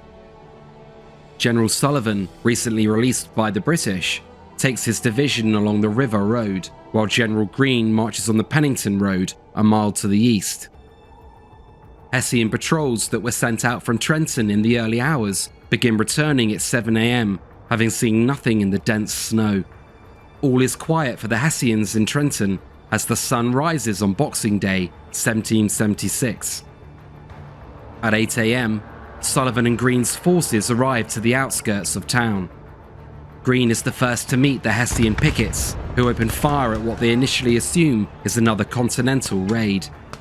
But the sheer number of Americans make the Hessians fall back into town, where they take up firing positions in the mostly abandoned houses.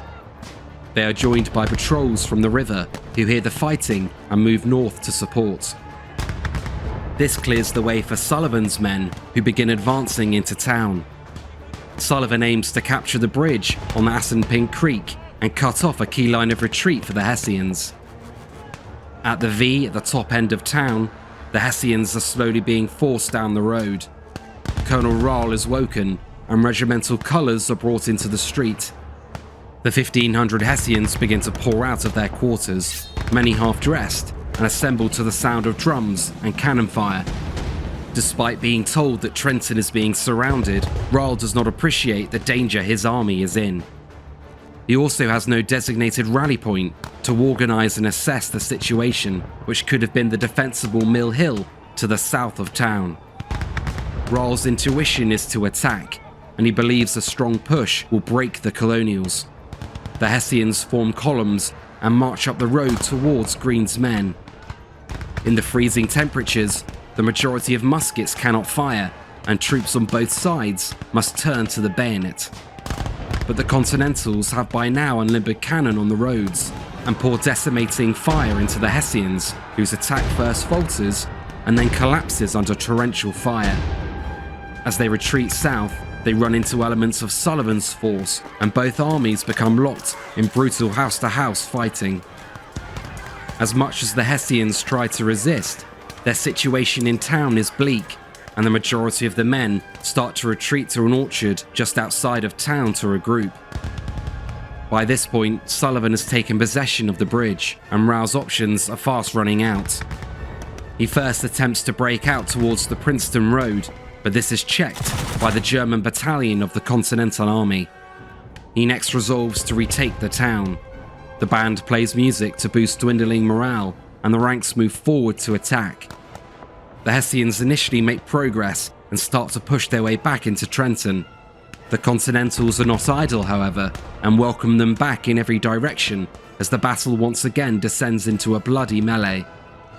Despite the bravery of the Hessians, they do not have the numbers.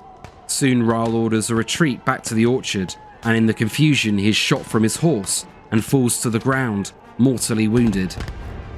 Heavily outnumbered, with no commander or way of retreat, the Hessians can do no more. By 9 a.m, only an hour after the attack had started, the garrison at Trenton capitulates. In a stunning victory, Washington has captured almost 900 bemused Hessians, with another 100 dead or wounded, all for the price of 2 dead from exposure to the cold. In the following days, newspapers fill with gossip and rumours of the battle. General Howe, after confirming the reports are true, prepares a response and sends the aggressive General Cornwallis south to recover the initiative with 5,500 men. Washington knows that the British will now seek a general engagement and concentrates his 5,000 men and 40 howitzers in Trenton. But many of his officers are sceptical. With their backs to the river, there is no retreat if they are defeated, which could have catastrophic implications for the Continental Army. It seemed to many that too much was on the line, but Washington's disposition may not be all that it seemed. As both armies prepare for battle, Washington faces another crisis.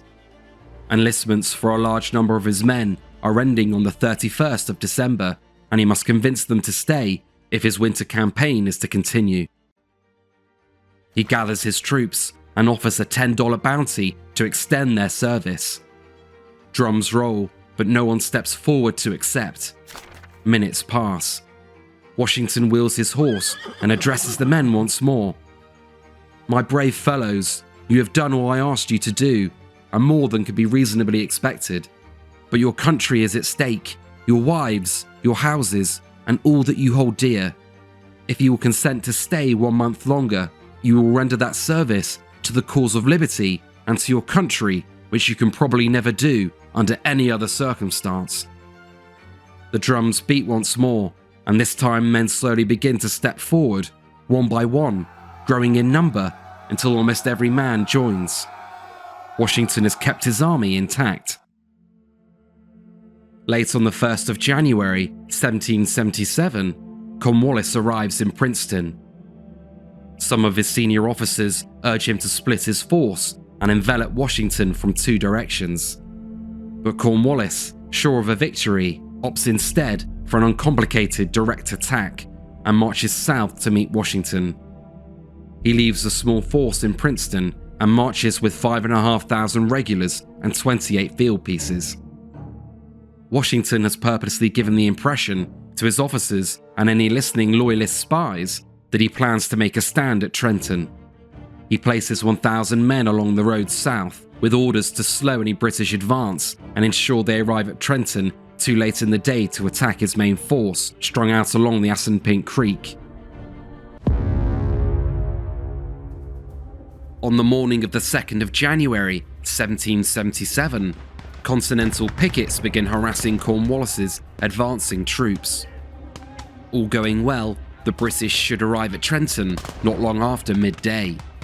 But along the route, they are being continuously ambushed and are forced, again and again, to pause and form battle lines to drive off American attacks. A thaw in the temperature, combined with overnight rains, has also muddied the roads, at times slowing the march to a crawl. Washington's men have done their job, and the British only reach the outskirts of town at 3 p.m. with only 2 hours of daylight left. A reverse of the previous Battle of Trenton follows, as the British methodically recapture the town and almost cut off American defenders in the process. Although late in the day, the British are now in a good position to attack. One American commander writes, "The next hour, or less, would decide whether we should be independent states or conquered rebels." The British make 3 probing attacks against the bridge. They are met each time with cannon and grape shot and driven back with heavy casualties. With darkness fast approaching, Cornwallis can either order a general attack now or wait for the morning. Against the advice of his officers, his men are told to stand down for the evening. Cornwallis thinks that Washington has blundered and that he is now trapped north of the Delaware. With no easy way to recross the river, Cornwallis believes that given a full day of battle tomorrow, he will be able to defeat and then capture the entire Continental Army. But unknowingly to Cornwallis, he is exactly where Washington wants him to be. Now that the main British force has been drawn in, Washington springs to action. At 1 a.m, the majority of the Continental Army starts to march silently out of camp along a small road unknown to the British. Washington has no intention of risking everything on a battle in Trenton. and instead plans to once again attack an isolated and numerically inferior British outpost. The Continentals are headed for Princeton.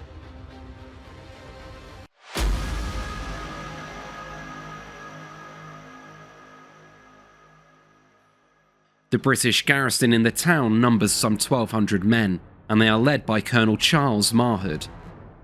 By 7 AM, they have started their march to reinforce Cornwallis at Trenton, and have no reason to suspect Washington is nearby. As the sun begins to rise, the British start to spot other units in the distance. At first they are assumed to be Loyalist or Hessian formations, but by 8 AM, Marhood recognises the danger. He orders his column to quickly reverse direction and move back towards Princeton. Thanks to their rigorous training, Marhood is able to rapidly deploy his regulars for battle, and the two forces are soon exchanging volley fire across the fields. In the heat of battle, Marhood orders a bayonet charge and Mercer's formation is put to flight. A number of surrounding militia units get caught up in the retreat, putting the American center in disarray. During the melee, General Mercer and a number of his senior officers are surrounded, and after refusing to surrender, they are bayoneted to death by British troops who believe they've killed Washington. Back in Trenton, the main British army wakes to the sound of guns at Princeton. Cornwallis knows immediately that he has been outfoxed, but being 5 hours' march away, he is powerless to help Colonel Marhood. More worryingly for Cornwallis, Washington is now in between him and the British Army's all-important supply depot at New Brunswick, and he quickly prepares to march north.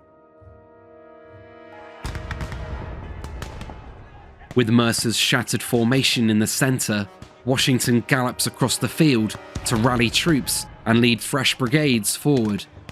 His presence inspires wavering soldiers and keeps them in the fight, but many of his men are also anxious, seeing their chief in the thick of the fighting. The British are now being slowly squeezed into an orchard by the growing number of Continental troops. They hold on for as long as they can, but accurate cannon fire begins to break Marhood's men, who soon start to scatter in a desperate bid to escape. As they retreat, Marhood rallies what men he can and attempts to break out towards Trenton.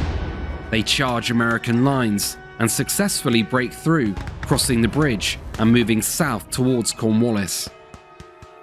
The battle is effectively over, and remaining British troops, barricaded inside Princeton's college halls, are surrounded and forced to surrender.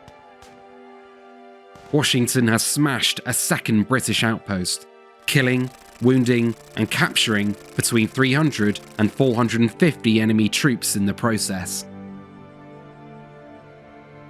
Not long after the battle, Washington receives word that Cornwallis is fast approaching Princeton. He has an important decision to make. Although New Brunswick is within reach and morale is high, the health and strength of his men is concerning. Further grueling winter marches and battles in enemy territory could seriously jeopardize his exhausted army. Following the advice of his senior officers, he instead decides to march to winter quarters in Morristown and allow his men a well-earned rest. For the British, whose leaders had only days earlier believed the rebellion to be almost over, are now finally realizing that their opponents cannot be underestimated if they are ever to be defeated. Many now have a new respect, and perhaps even fear, towards the elusive General Washington. The battles, although small in scale, are hugely impactful on the war. Instead of being the last charge of a dying rebellion, as history may have remembered it, Washington's winter offensive takes back the initiative and breathes new life and belief into the cause.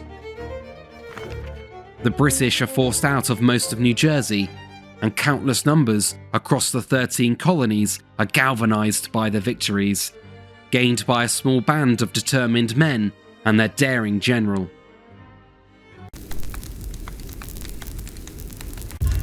In 1777, the war is entering its third bloody year. Both sides have been learning important lessons from the war, first ignited at Lexington and Concord. Battles like Bunker Hill have proved that the Americans can stand up against professional British troops, while the failed invasion of Canada showed both loyalist resolve and how unforgiving the countryside could be for marching armies. By spring, the British are finally ready to start significant and ambitious offensive campaigns, while other European powers look on with increasing interest. Colonial battlefield defeats in 1776 had persuaded Washington of two things. Firstly, that he would not be able to replicate Bunker Hill with a war of posts, as the British would now simply outflank his positions. And secondly, that he must now pursue a Fabian strategy in New York, avoiding large-scale battles in favour of smaller, indirect skirmishes to wear down the British. Although Congress is divided on how to progress the war, Washington is able to run military affairs as he sees fit. His army must contend with severe supply, financial, and enlistment issues, but with their control of much of the country, key orders can also be communicated in hours or days, and supplies and reinforcements can move quickly and without harassment. Washington's goal for the year is simple: maintain independence while making the war both as costly and futile for the British as he can. Although the British maintain military and financial supremacy, their situation in 1777 is nonetheless daunting. They control only one significant port in the 13 colonies, New York, and must fight simultaneously both a guerrilla and conventional war thousands of miles from home. For General Howe, the commander of British land forces in North America, following the defeats at Trenton and Princeton, he now believes that he does not have the manpower to pacify and garrison large swathes of territory. But he also believes that he will not have to in order to force Congress to sue for peace. General Howe sees the center of gravity for the revolution to revolve critically around both Washington and Congress, and he therefore plans in 1777 to destroy both of them by moving against the capital, Philadelphia. By doing so, he believes that Washington will be forced to defend the city, giving Howe the opportunity to defeat the Continentals in a decisive final battle, and then capture the seat of the rebel government to cement his victory. But the British command is not unified under its commander-in-chief, General Howe. 3,000 miles away, Lord George Germain, the Secretary of State for the Colonies and the minister responsible for the British war effort, is considering a second plan put forward by General John Burgoyne.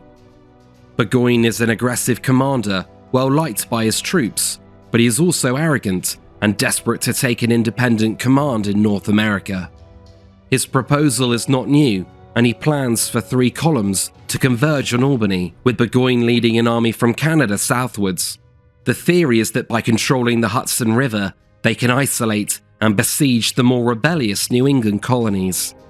But no one specifies a plan for subsequent operations into New England, and because of the logistic and communication challenges between the armies, the plan is ambitious. Crucially for many officers in the field, it remains unclear how exactly control of the Hudson River will deliver the knockout blow to the colonists envisioned by politicians in London.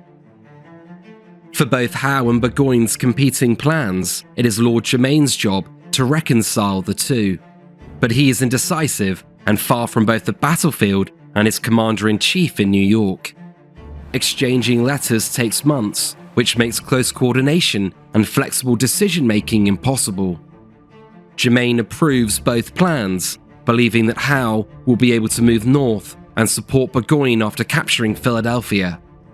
But this is wildly optimistic. By the time Burgoyne reaches Quebec in May to lead an army south from Canada, he receives a letter from General Howe with the reality of the situation. Howe informs him that he is unlikely to be able to support the push to Albany, removing a critical piece of the strategy before the campaign has even begun.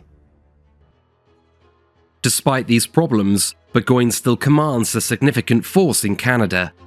He has approximately 10,000 men at his disposal, and he plans to take 8,000 south while sending 1,800 men down the Mohawk River as a diversionary force. The Northern Department of the Continental Army consists of 7,000 men under the command of General Schuyler. Since the beginning of the year, Schuyler has been nervously asking for assistance. His forces are, like in Washington's army, low on both supplies and morale. Burgoyne begins moving south in June and marches towards the formidable Fort Ticonderoga, which, due to its strategic location, is a crucial gateway and line of defence into New England. The fort is considered almost impregnable, and the British anticipate that taking it will be one of the major battles of the campaign. But General Schuyler and the fort's commander, General St. Clair, had been pessimistic about their chances of holding it. Inexplicably, provisions have not been gathered, militias have not been called out, and key hills overlooking Ticonderoga have been left unfortified. Screening the main British Army's arrival on the 2nd of July, Burgoyne's Indian allies start to harass any Continentals that leave the safety of the fort. The Indians provide invaluable scouting and raiding services for the British, acting like cavalry in the dense wilderness.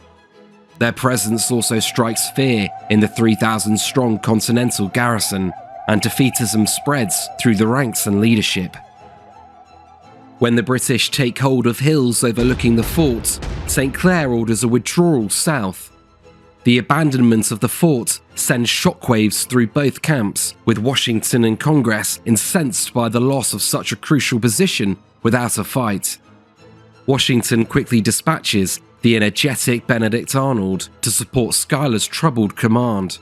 For Burgoyne, both his confidence in the army and disdain for the Continentals soars. The British begin their pursuit and catch up twice to the Continental rearguard, defeating them in minor engagements as they push south, reaching the abandoned Fort Edward on the 29th of July.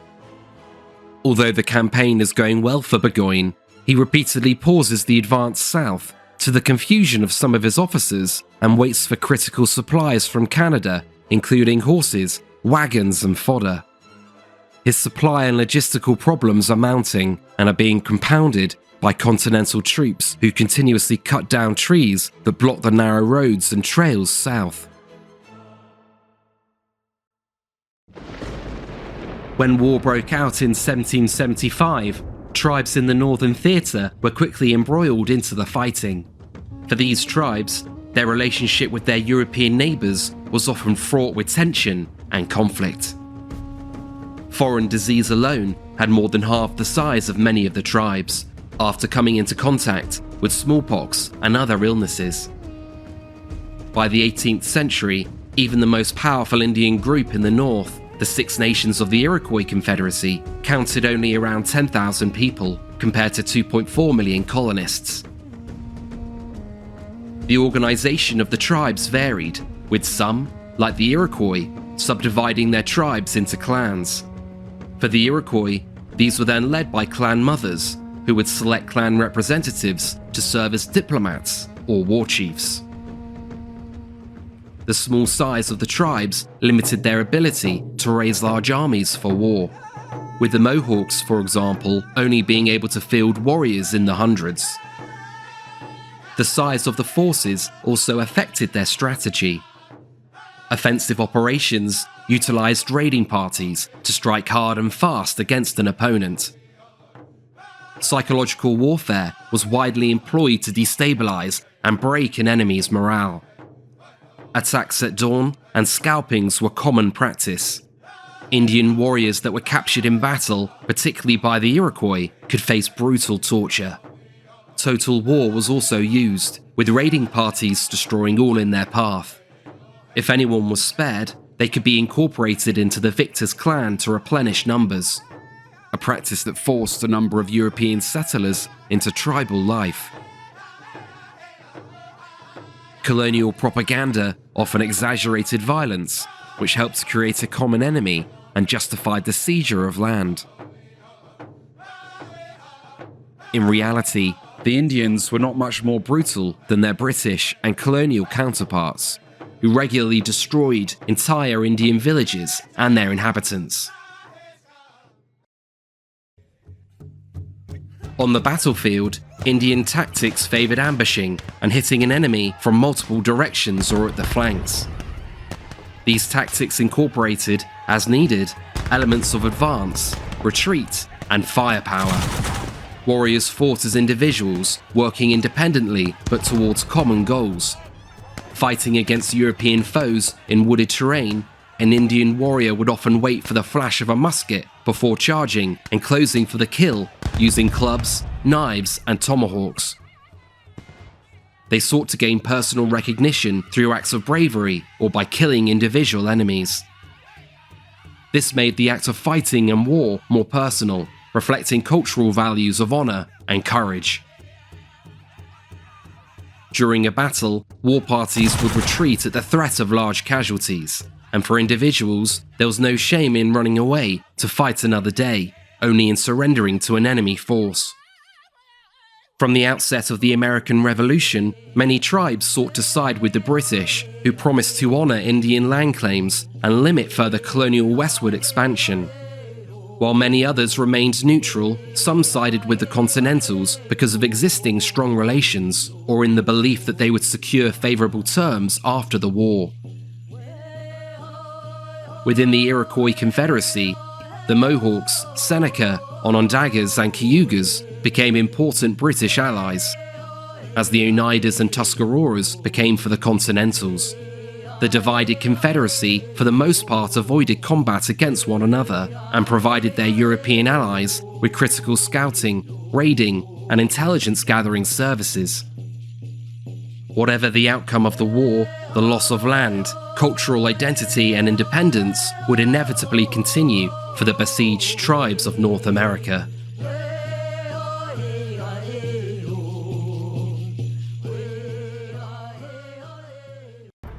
Further west, British General St. Leger has been moving with his 1,800-strong diversionary force along the Mohawk River.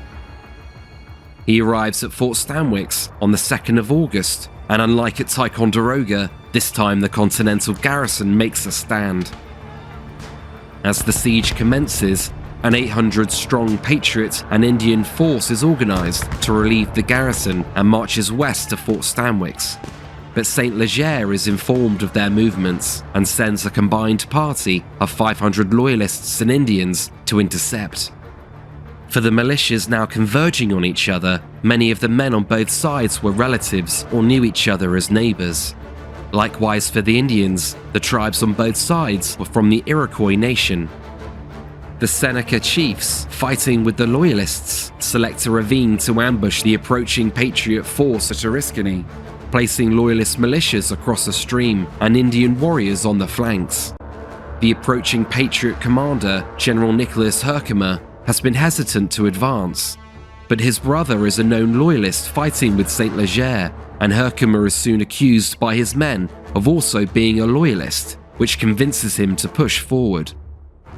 As the colonists enter the ravine, the slaughter begins. The Patriots fight bravely, but attacked from all sides. Within 30 minutes, half of the 800 men have been killed or flee. As the fighting continues, a sortie from the fort attacks the now empty Loyalist camp, forcing the ambush to eventually be called off. But the damage has been done, and 385 Patriot militiamen lay dead, with another 80 wounded and captured. For the Continentals, despite the disaster, the garrison at Fort Stanwix does not submit to calls to surrender. Soon afterwards, Benedict Arnold brings a further relief column west, and on his approach, he's able to spread rumors in St. Leger's camp that the approaching Continental force is larger than it really is. The British fall for the ruse and end the siege, falling back to Canada and abandoning their advance on Albany. General Burgoyne soon finds out about St. Leger's withdrawal.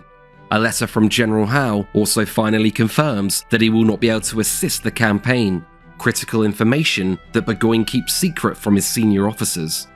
To add to the isolation, the majority of the Indians begin to leave the army, following both tensions over alleged atrocities and Burgoyne's misunderstanding and mishandling of the relationship.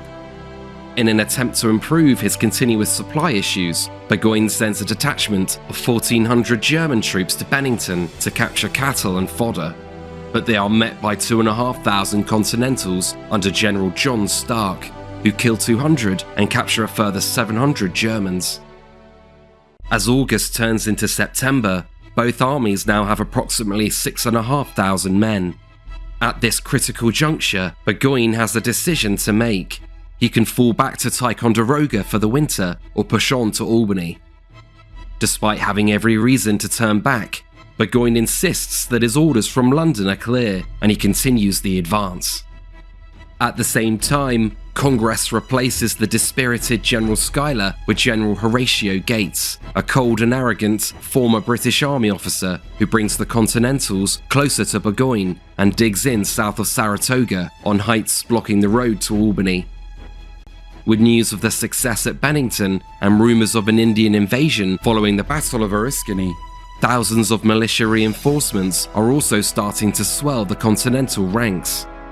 The two forces are now on a collision course at Saratoga. On September 13th, Burgoyne crosses to the west side of the Hudson River with 1 month's supply of food. This cuts his line of retreat and communication north, but it does mean he can now concentrate his army without having to garrison a chain of potentially vulnerable outposts. Without their Indian allies, the British lack intelligence to the exact size and disposition of the Continentals. But Burgoyne does know that the Americans are dug in along the Bemis Heights. He plans to fix Gates in position and then outflank him from the west to force an American withdrawal or crush them against the river.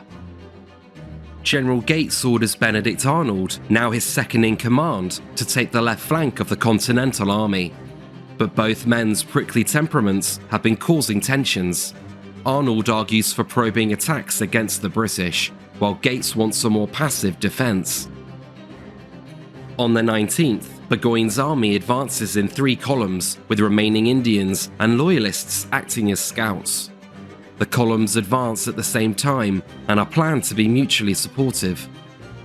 Arnold recognises the threat posed by the high ground to the west, virtually unoccupied by the Continentals, which could be used to bombard and outflank their defences on the heights. After several hours, Gates finally relents to Arnold's requests to move forward and meet the advancing British. Colonel Morgan's riflemen lead the way, followed by close to 3,000 men under Arnold's command. The two armies meet at Freeman's Farm, which encompasses large fields and clearings surrounded by woods. Continental riflemen get the better of the opening encounter, but arriving elements of Fraser's column push Morgan's men back in turn.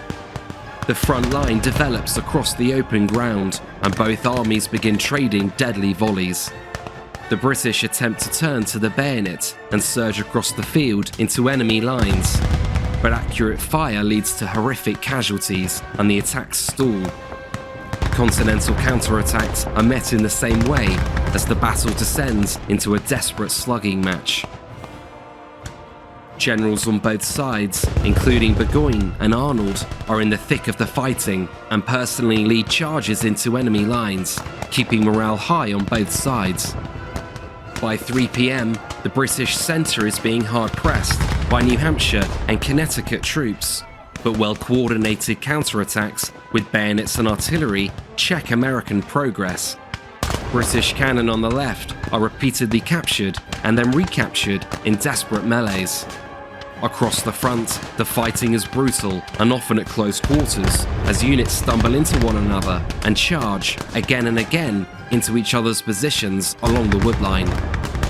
Arnold becomes concerned about a breakthrough as the British push forward on his right, but Gates refuses to commit more regiments, forcing Arnold in desperation to collect any man available in camp, including men on guard duty, and hurl them at the British to once again stabilise the line.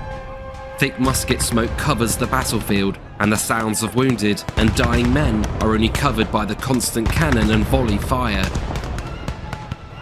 At 5 p.m, the British left column under General Riedesel comprising mostly of German units, has finally received orders to aid in the centre and arrives just as the sun begins to set on Freeman's Farm. They advance onto the field just in time to see the British centre barely fight off another American assault. With the battle hanging in the balance, the Germans immediately attack the exposed continental flanks. Supported by exhausted British troops who advance with renewed confidence, they finally force the Americans from the field. In the fading light, no pursuit is possible, and both sides begin to lick their wounds. The Continentals had lost the field, and almost 500 dead, wounded, and captured. The British losses were higher, with official figures at almost 600. Burgoyne had won a Pyrrhic victory, but his strategic situation had worsened. He was no closer to Albany, 30 miles away, and he now had hundreds of wounded to care for. Burgoyne's personal bravery was unquestionable during the fighting, but his insistence to be with his men meant that he was unable to step back and assess the battlefield. Had he better coordinated the three columns, he could have brought concentrated power to bear and won a convincing victory. The same is true for Arnold, who was adamant after the battle that had Gates listened to his pleas for reinforcements, the Continentals would have destroyed the advancing British columns one by one. It seemed that both sides' inability to concentrate their forces had led to bloody stalemate at Freeman's Farm. In the following days, Burgoyne starts to dig in and build fortifications of his own. On the 21st of September, he receives vital news. General Clinton in New York had been reading reports from the north with growing concern and now offers Burgoyne a lifeline. To divert Continental troops south, on October 3rd, Clinton and 3,000 men move up the Hudson River. A string of forts are quickly captured, and Clinton's force soon comes within 70 miles of Saratoga. Burgoyne sits tight and makes no further attacks while he waits for news of Clinton's arrival. But just as a second expedition is preparing to move on Albany, General Howe orders Clinton to instead send his army to Philadelphia. Clinton is furious at the decision, but he can do nothing, and Burgoyne will have to fight his way out of Saratoga alone.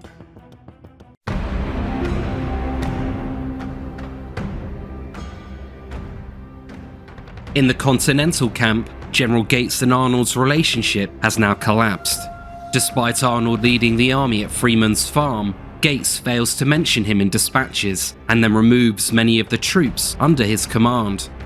The insults are too much for the fiery Arnold, and he considers leaving the army. After a petition is signed by almost the entire army's colonels and generals requesting that he stays, Arnold relents. But aside from the senior rivalries, the Continental Army is in good condition, and fresh militia arrive in the camp each day, bringing the total to over 12,000 men. Across the field, Burgoyne's position is quickly becoming desperate. Heavy rain and cold temperatures are damaging morale and leading to daily desertions. And without his Indian allies, he has little to no intelligence of his enemy, who now controls the no man's land and the surrounding territory. To reach Albany, he must defeat or outmaneuver Gates's army before his supplies run out, giving him weeks. But even in Albany, he would still face a bitter winter deep in enemy territory. A retreat to Ticonderoga remains possible, but his slow-moving army would be vulnerable to attack along the way. By early October, Burgoyne must make a decision. He orders a reconnaissance in force for October 7th as one last attempt to test the American flank for weaknesses and forage for much-needed food. If a weakness is found, the entire army will attack the following day.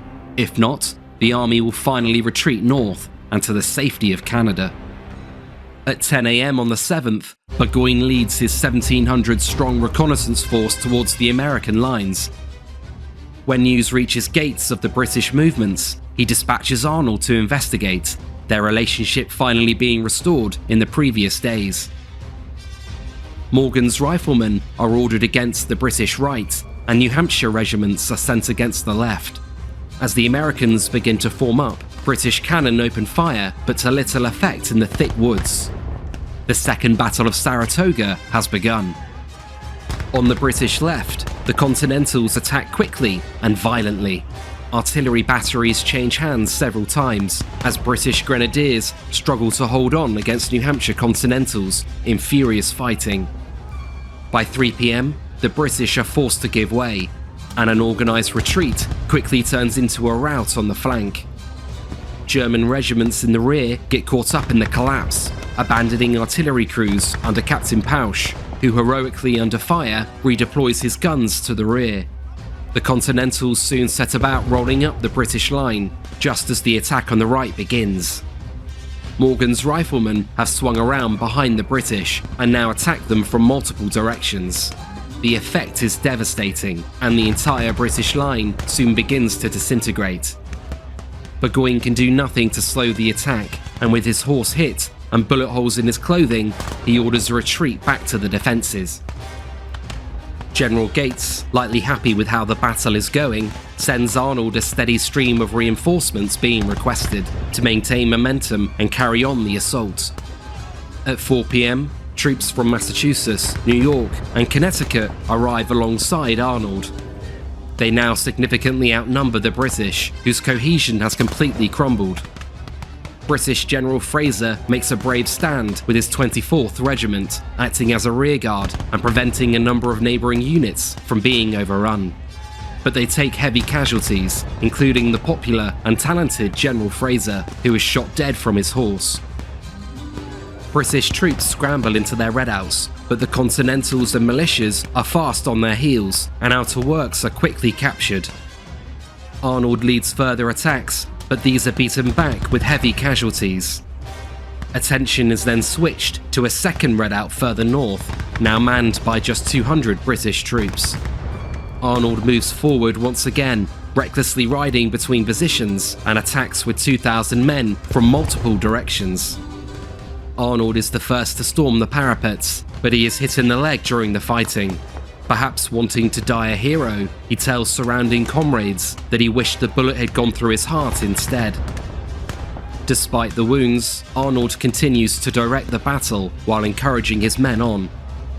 As the Americans climb into the fortifications, the British commander is killed, and the rest of the men soon flee into the woods to save themselves. As the sun begins to set, the fighting dies down with it. The battle is over, and Burgoyne's reconnaissance has been a complete disaster. All of the newly foraged food is captured, along with large numbers of cannon and other critical supplies. The British have also suffered almost 900 losses, including a large number of senior officers. The Second Battle of Saratoga has been an unquestionable American victory, thanks in no small part to both Gates and Arnold's leadership. Burgoyne's options were now almost non-existent. In the coming days, a number of councils of war would eventually agree that capitulation is their only choice. General Gates, receiving reports that Clinton's army had been successfully moving towards Albany, is keen to end the fighting in Saratoga quickly. He agrees to surprisingly lenient terms that include allowing the British to return to Europe, provided that they do not fight again in North America. The entire British army surrenders on the 17th with full honours. Those terms would never be implemented, however, and Congress would soon revoke the agreement. In captivity, many of the surrendered British and German troops would eventually die of disease or escape to new lives in America. The Saratoga campaign would have far-reaching consequences. Burgoyne would be paroled to England the following year, where he would spend the rest of his life defending his actions, while never commanding an army again. Burgoyne would be widely blamed for the defeat, particularly for his insistence to move towards Albany, despite the many obvious signs to change course. But Lord Germain was also to blame. The failure highlighted the challenges of attempting to coordinate a war from different continents, and Lord Germain's inability to create a singular and undivided strategy for the war in 1777.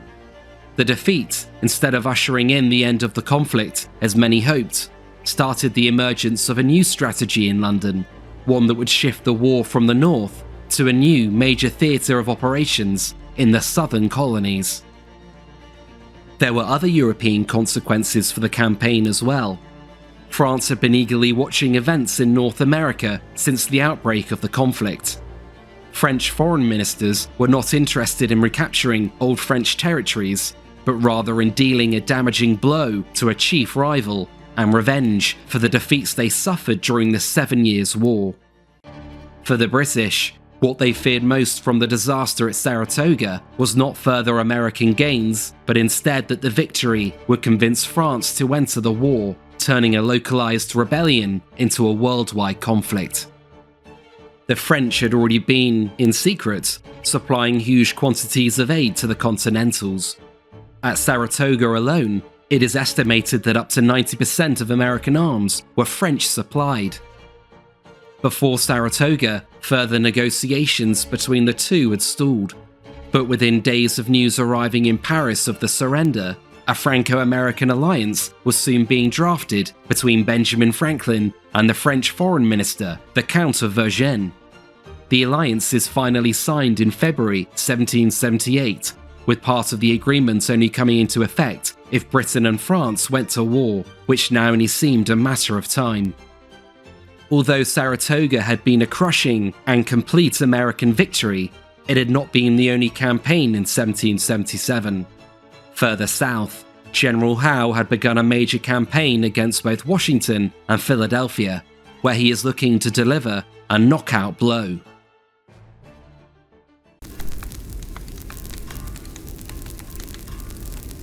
In early 1777, desertions have skyrocketed at the Continental encampment at Morristown, as men go back to their families for the winter or abandon the cause altogether. To prepare for the expected British spring campaign with only several thousand men, Washington faces a Herculean task of rebuilding the army in just a matter of months. Although that campaign's location is still a mystery, with British plans being completely unknown. Because of this, Washington prepares a defensive strategy for the year and concentrates his growing army to react as quickly as possible to wherever General Howe strikes. In New York, General Howe has been secretly formulating new plans for 1777. Traditional European warfare dictates that capturing an enemy's capital ends the war. Although Howe recognizes that this is not an ordinary conflict, he nonetheless understands, correctly, that Philadelphia as the seat of Congress holds symbolic importance for Washington and his army, and that its capture would be a severe blow to the Revolution. More importantly, by attacking the city, he predicts that Washington will be forced to defend it, leading to a general action that could be decisive. Howe has another reason to strike further south into the middle colonies. Joseph Galloway, leader of the Pennsylvanian delegation to the First Continental Congress, is a prominent loyalist, and he flees to British lines after independence is declared. He informs General Howe that up to 90% of Pennsylvanians are loyal, and that they will quickly rise up for the king once the army arrives. Like in other colonies outside of New England, patriots in Pennsylvania may have been a minority compared to those neutral and loyalist, but Galloway's claims were still a gross exaggeration. The belief that the majority of colonists remain secretly loyal to the crown is quickly becoming an article of faith within the British High Command, and it will cloud their judgment for the rest of the war. Like in Europe, unpaved roads and horse-drawn transportation requires dry weather for armies to move effectively, making spring and summer the primary campaigning seasons. But as April turns to May and May to June, Howe has still not moved his army, despite gathering some 25,000 men and significantly outnumbering his opponent. The pause is giving Washington time to recruit and train the Continentals, who now number some 10,000 men. In mid-June, Howe finally moves, with the hopes of drawing Washington into battle on the open plains, before marching overland to Philadelphia. But Washington has no intention of moving away from his defensible positions in the hills, to the surprise of few, and Howe refuses to attack, fearful of casualties that will be hard to replace, leaving the two armies in stalemate. The British Army in the summer of 1777 is well trained, supplied, and outnumbers its enemy, and the officers and men know it, leaving many baffled and angry at both Howe's cautious approach and the slow pace of the campaign. To break the stalemate, Howe feigns a retreat back towards the coast, daring Washington to follow him. The plan almost works, and Washington narrowly escapes being caught by a sharp flanking attack. After this final failure to instigate a battle, Howe evacuates New Jersey altogether in late June, abandoning thousands of Loyalists in the process. Howe's actions are difficult to understand, but by early July, he at least makes a decision on how to progress what is left of the summer. Making use of British naval supremacy, Howe plans to take 18,000 men to attack Philadelphia by sea. General Clinton, left in New York with 7,500 men, vehemently opposes the plan, arguing, without success, that dividing their forces would leave both his and Burgoyne's command vulnerable and unable to mutually support one another. Once British troops embark, Howe inexplicably delays leaving port by almost 2 weeks, wasting both time and critical supplies on board. Once finally at sea, Howe is well placed to attack Philadelphia through the Delaware River and could land the army within 2 weeks. But faulty intelligence convinces Howe that coastal defences are much stronger than they really are, so he instead decides to sail a much longer route via the Chesapeake Bay. The decision is as unpopular as it is a blunder. Late summer winds come from the southwest, making the voyage long and miserable in the summer heat. Fresh supplies are also running out, sickness spreads, and the army's valuable horses die en masse. Washington has correctly predicted British plans, and he has been cautiously moving south with his army. After a miserable 34 days at sea, the British finally disembark 40 miles from Philadelphia in late August. After losing over 400 horses on the voyage, British scouting, cavalry, and transportation is greatly diminished, and the advance slows to a crawl. Loyalists are also not being recruited in large numbers, with many now reluctant to join up. Loyalist units were often relegated to foraging, scouting, or garrison duties instead of the more prestigious combat roles. Loyalists were also fearful that, like in New Jersey, once the British abandoned an area, they would face harsh reprisals by revolutionary forces. This, combined with rampant plundering by British troops, ensures that Howe is unable to raise anything close to the 2 regiments he expects. Washington, meanwhile, has made good use of Howe's slow campaign and continued to raise troops. The 2 armies now have approximately 15,000 men in the field, but the majority of the freshly enlisted Continentals have seen little or no action and lack the training of their counterparts. Some assume Washington will not risk his newly formed army in a general engagement, but they are wrong, and he plans to fight to hold Philadelphia. Washington entrenches his army along Red Clay Creek, blocking the main road to Philadelphia. Unlike General Gage at Bunker Hill, General Howe has never before taken the bait to directly assault entrenched positions, and he swiftly outflanks the Continentals. The maneuver leaves Washington scrambling to get back in front of the British on the road to Philadelphia, and they must march through the night to the next defensible ground on the Brandywine River, arriving on the 9th of September. The British are not far behind, and both sides now prepare for the inevitable clash.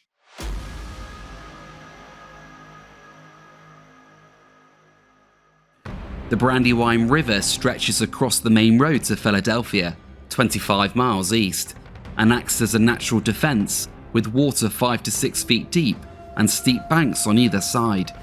There are a number of fords in the area where men can cross in often chest-high water. On the morning of the 11th of September, Washington concentrates the majority of his army at Chad's Ford, the main crossing point for the road east. He also posts detachments to cover adjacent fords and plans to funnel the British against his well-prepared centre.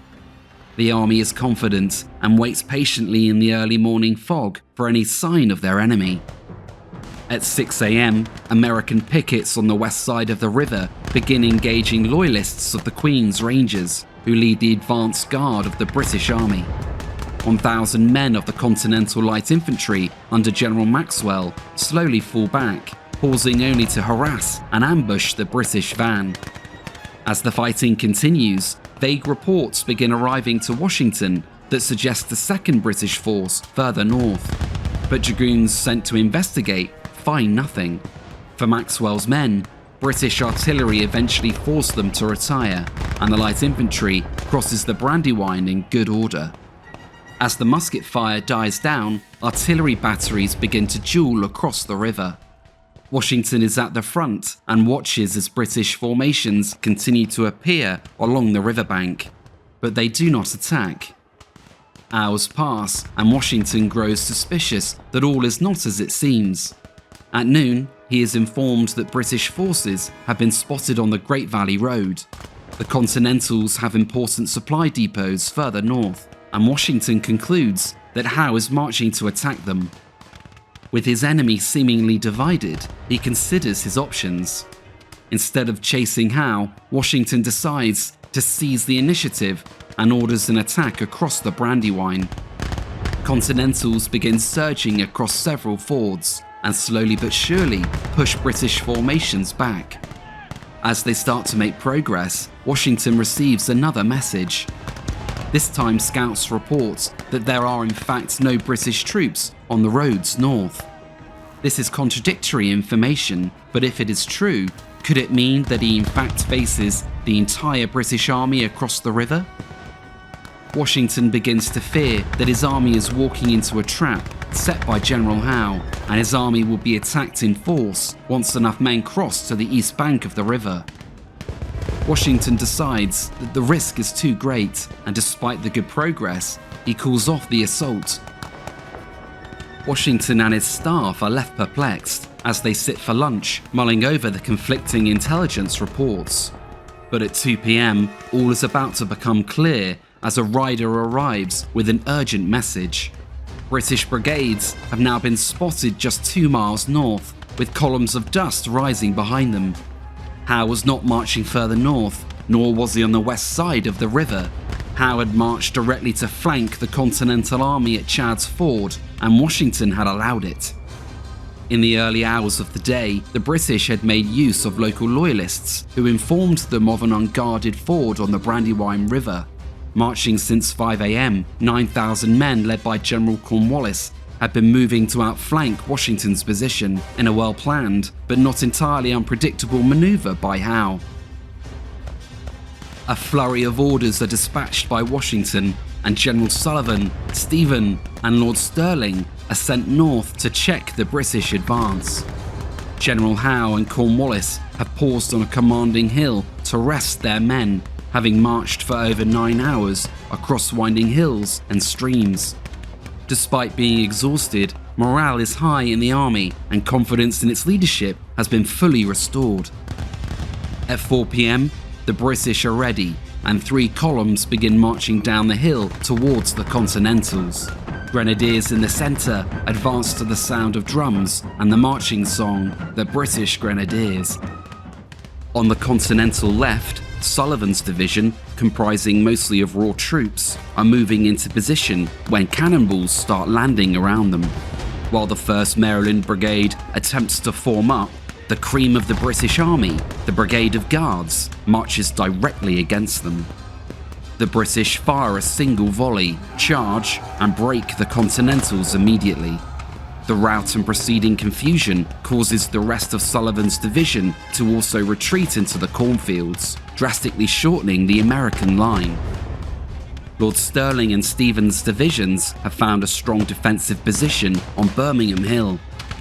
They repulse initial attacks by British light infantry, inflicting heavy casualties. The British Grenadiers are next to launch attacks up the hill and are met firstly by cannon and grape shot, and then as they close the distance, heavy musket fire from the Continentals.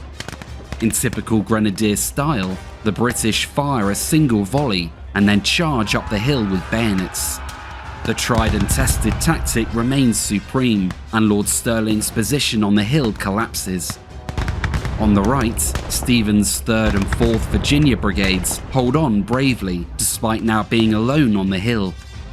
Captured American cannons pour devastating enfilade fire onto their positions. With their flanks exposed and British formations pressing them from multiple directions, the Virginians are soon forced from the hill.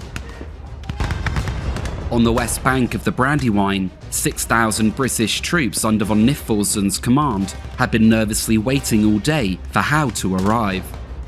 Dividing their force had been a dangerous gamble that almost failed, but now with the sound of guns across the river, von Knyphausen knows he can finally begin his assault. Continental cannon make the British pay a heavy price as they cross, but once over, a number of batteries are quickly captured at bayonet point. The Continentals hold on in hard but short-lived fighting as the majority of the supporting militia vanish from the field. As the light fades from the battlefield, the American center is able to slip away into the darkness, preventing a more serious disaster at the river. General Greene's division of 2,500 men have yet to engage the British. They are placed in a strong position surrounding a road, acting as a rearguard to protect the American retreat. 2,000 British grenadiers soon arrive and march confidently into the Continentals. For an hour, the two sides trade deadly volleys, and the British are given a bloody nose to end the day. Greene's division has done its job well, and with darkness now covering the battlefield, both sides disengage. General Howe has won a tactical victory, but no immediate pursuit is carried out, not least because of a lack of cavalry. The battle has reflected both Howe and Washington's preferred tactics so far in the war. Washington to use American maneuverability and to lure the British into attacking entrenched positions. Howe, on the other hand, to use his well-trained troops to execute flanking maneuvers where possible and avoid costly disasters like Bunker Hill. At Brandywine, Washington had been let down by intelligence failings, but the battle also showed that Washington is being slow to learn from his enemy, which ultimately costs him the battle. The Continentals escape in good order, and in the coming days, Washington calls for further reinforcements to block Howe's army from crossing the final river before Philadelphia. Although defeated, the fighting at Brandywine has not ended Washington's plans to stop Howe reaching the city or his willingness to fight. The two forces close again on the 16th of September, but heavy rains prevent a battle. 5 days later, the British hear reports that a Continental force under General Wayne is planning to attack their baggage train to the rear. At 1 in the morning, the British move around the American camp at Paoli. British General Grey has ordered flints be removed from their muskets to ensure no over-enthusiastic privates pull the trigger and they maintain the element of surprise. The British attack the camp and use their bayonets with cruel efficiency, killing, wounding, and capturing over 400 Continentals. The next day, Washington first learns of the defeat when Howe sends him a letter. With Howe's typical mixture of politeness and subtle sarcasm, he suggests that American surgeons should be sent to Paoli because of high casualties in the area. The unsettling news is made worse with reports that the British had broken camp and were now marching north towards his supply depots at Reading. The reports cannot be confirmed, with disaffected locals refusing to inform on where the British truly were. Washington must decide whether to protect the capital or his invaluable arsenal. He chooses Reading and quickly marches north. The British movement is in fact a feint, and Howe has outfoxed the Continentals once more. With the pathway to Philadelphia now wide open, Howe is able to cross the final river unopposed, and finally marches into the city on the 26th of September to the celebration of its loyalist inhabitants. Weeks earlier, most of the revolutionaries had fled, along with the Continental Congress, who relocate to York. Once in the capital, the British soon revive entertainment suppressed by Congress, including horse races, cricket matches, and the theatre. The State House, where Congress voted for independence only 1 year earlier, soon becomes the tightly packed prisoner of war camp in the city. Despite Howe's success, there still remains an intact rebel army in the field, and consequently, the capture of the capital does not have the effect that the British hoped for. Although it does damage American morale, it leads to no serious talk of capitulation or even negotiation. The British also face supply issues, and Howe must send detachments to clear the Delaware of coastal defences to allow Royal Navy supply convoys through. With the campaigning season coming to a close, Howe believes the Americans are defeated for the year, and he camps with less than 9,000 men north of Philadelphia at Germantown.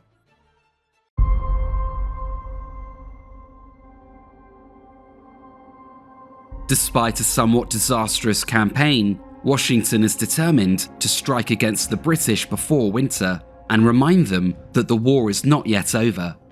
Thinking of his success the previous year at Trenton, he devises a plan for a surprise attack against Germantown, and he gathers some 8,000 Continentals and 4,000 militia to do it. Washington plans for 4 columns, 2 Continental and 2 militia, to attack the town and smash Howe's army against the river. After a grueling night march, the attack begins in the early hours of October 4th, and Washington orders his men to advance with bayonets. The first elements of Sullivan's van arrive at the British pickets just before daybreak. There is thick fog in the air, severely limiting visibility for both sides. As fate would have it, Wayne's column is advancing against the same British light infantry regiment that decimated them at Paoli. Although outnumbered, the British outpost puts up a strong fight and countercharges the Americans, who initially give way. Both sides take heavy casualties, and the British are slowly but surely pushed back through the dense fog. Officers in both armies start to lose contact with their men, leading to confused fighting on the outskirts of town. As the British withdraw, 100 men break off and move inside a large stone building known as the Chew House. Barricaded inside a formidable position, they resolve to give and receive no quarter. Although the Continentals continue advancing past the house, Washington recognizes the threat posed by a strong enemy position in his rear. He calls a war council where some advocate bypassing the house, while others argue that it must be taken. Washington is initially indecisive and sends an eager Virginian officer to demand the British surrender under a white flag. The British reply with musket fire and kill the young man on the spot. An outraged Washington immediately orders field guns to pummel the position. Cannonballs rip through the windows, but the stone walls protect most of the men inside.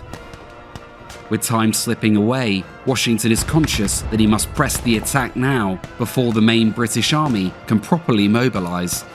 He next orders 3 regiments to assault the house, but as they attack, the men are cut down by the dozen as British marksmen fire from the top windows and meet attempts to break through the doors and windows with bayonets. Despite almost breaking in, the attacks are ultimately unsuccessful, and the British hold on while inflicting several hundred Continental casualties. As the fighting dies down around the house, further into town, the fog continues to cause havoc. Units and men find themselves alone, bumping into shadows that could be a friend or an enemy with a bayonet. Continental units eventually start to make contact with the main British line. But the sound of cannon to their rear, combined with the near-zero visibility, was starting to take its toll, and panic soon sets in.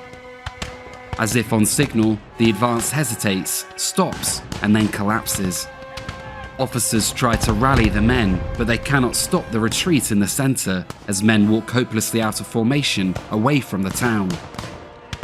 To the east, General Greene's column has finally arrived and pushes British pickets back. Marching in the wrong direction, one of the brigades walks into a withdrawing regiment from the centre, and in the fog, they mistake each other for the enemy and open fire, causing both to flee. Other regiments perform better, but are eventually too forced to withdraw after bloody fighting against loyalist formations. The 9th Virginia Regiment breaks through on the British right and captures a number of prisoners in the centre of town. but arriving British reinforcements under Cornwallis soon capture all 400 men of the regiment, who find themselves unsupported and behind enemy lines. Meanwhile, the two militia columns are nowhere to be seen, with one column becoming hopelessly lost to the northeast, while the other flees upon contact with the British left. The attack is over, and the Continentals have lost over 1,000 casualties, with the British suffering roughly half that number. The assault had been ambitious and brave, but in the end, it failed before it reached the bulk of the British army. This was not Trenton, and to succeed against Howe's main army, Washington needed close coordination, which his complicated plan made almost impossible for untrained troops. Although defeated, the long-term implications of the battle still potentially favoured the Continentals. In the aftermath of Germantown, Howe had once again failed to pursue and truly defeat his enemy, which had again retreated to safety. In the face of American resolve and Burgoyne's defeat at Saratoga, General Howe has become disillusioned with British prospects in the war, and he begins to ask to be relieved and sent home. For the Continentals, the bold attack at Germantown by a newly formed and recently defeated army greatly impresses European onlookers, helping Benjamin Franklin further in Paris. For now, however, the year was ending on a sour note for the cause. The British had soon cleared the Delaware of remaining Continental forts to allow supply ships through. Philadelphia was occupied, Congress exiled, and Washington's army was again reeling from a string of defeats. The only rays of light came from the victory at Saratoga and from the salons in Paris, where diplomats negotiated a French intervention. But for Washington and his army in Pennsylvania, their hardship had only just begun. Perhaps the gravest trial of their lives was about to unfold at Valley Forge.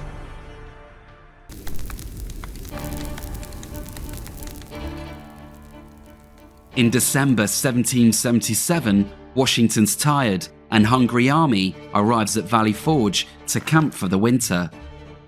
Following their recent defeats at Brandywine and Germantown, morale is low, and already on arrival, 1/3 of the 12,000 men are unfit for duty. Washington and the army face a bitterly cold winter ahead, while their enemy waits patiently and more comfortably just one day's march away in Philadelphia.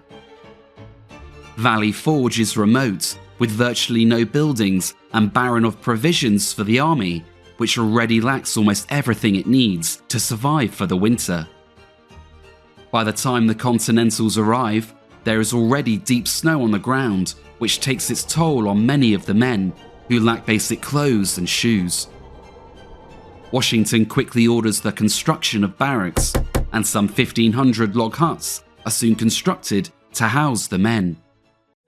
But life in the cramped huts is miserable, and for much of December, January, and February, the only food available are fire cakes, a thin and basic bread. Washington does his best to organize supplies for the army, but even when they are found, moving goods into the remote camp proves difficult, with horses and wagons particularly scarce. Where supplies cannot be transported back, in many instances they are burnt to prevent them falling into enemy hands. As a result, many farmers prefer to sell to the British, perhaps out of anger, loyalty, or because the British pay in cash, compared to Washington's unreliable and unpopular promise notes for future payments. A lack of fodder kills horses by the hundred, and many of the carcasses are left unburied across the camp. With a limited water supply for cooking and washing, and no organised sanitation system to speak of, disease quickly spreads. Dysentery, influenza and typhus make life miserable and deadly for everyone in the camp. For those that escape sickness, there is little to do at Valley Forge, which soon leads to a breakdown in discipline. There are no routine drills, parades, or training to speak of, causing many to desert or rob local farmers out of desperation and boredom. Thankfully for Washington, his persistence in organising supplies begins to pay off, and the situation slowly but surely improves in camp. By March, the starving men, many thin to the bone, begin to eat meat again for the first time in months, and stricter rules on sanitation begins to alleviate the spread of disease. With the army's health slowly improving, Washington seizes an opportunity to get his men exercising and professionalize his force. A European officer had arrived in camp in February, reporting to have been a lieutenant general in the Prussian army. But the man, Friedrich Wilhelm von Steuben, has greatly exaggerated his past and is in fact a soldier of fortune fallen on hard times. But he impresses Washington nonetheless, who accepts his offer to train the Continentals. Von Steuben writes standardized training manuals for the army and begins instructing the regiments in close order drills. Learning these movements is critical for 18th century armies to effectively move on the battlefield, and they are rehearsed again and again under the watchful eye of von Steuben, who shouts and swears in his native German, endearing him to many of the men. As the snow melts and winter turns to spring, the army is, against all the odds, emerging with a renewed strength. The rank and file had grumbled for months about the state and organization of the army, but they never lost faith in Washington, who they were now more devoted to than ever.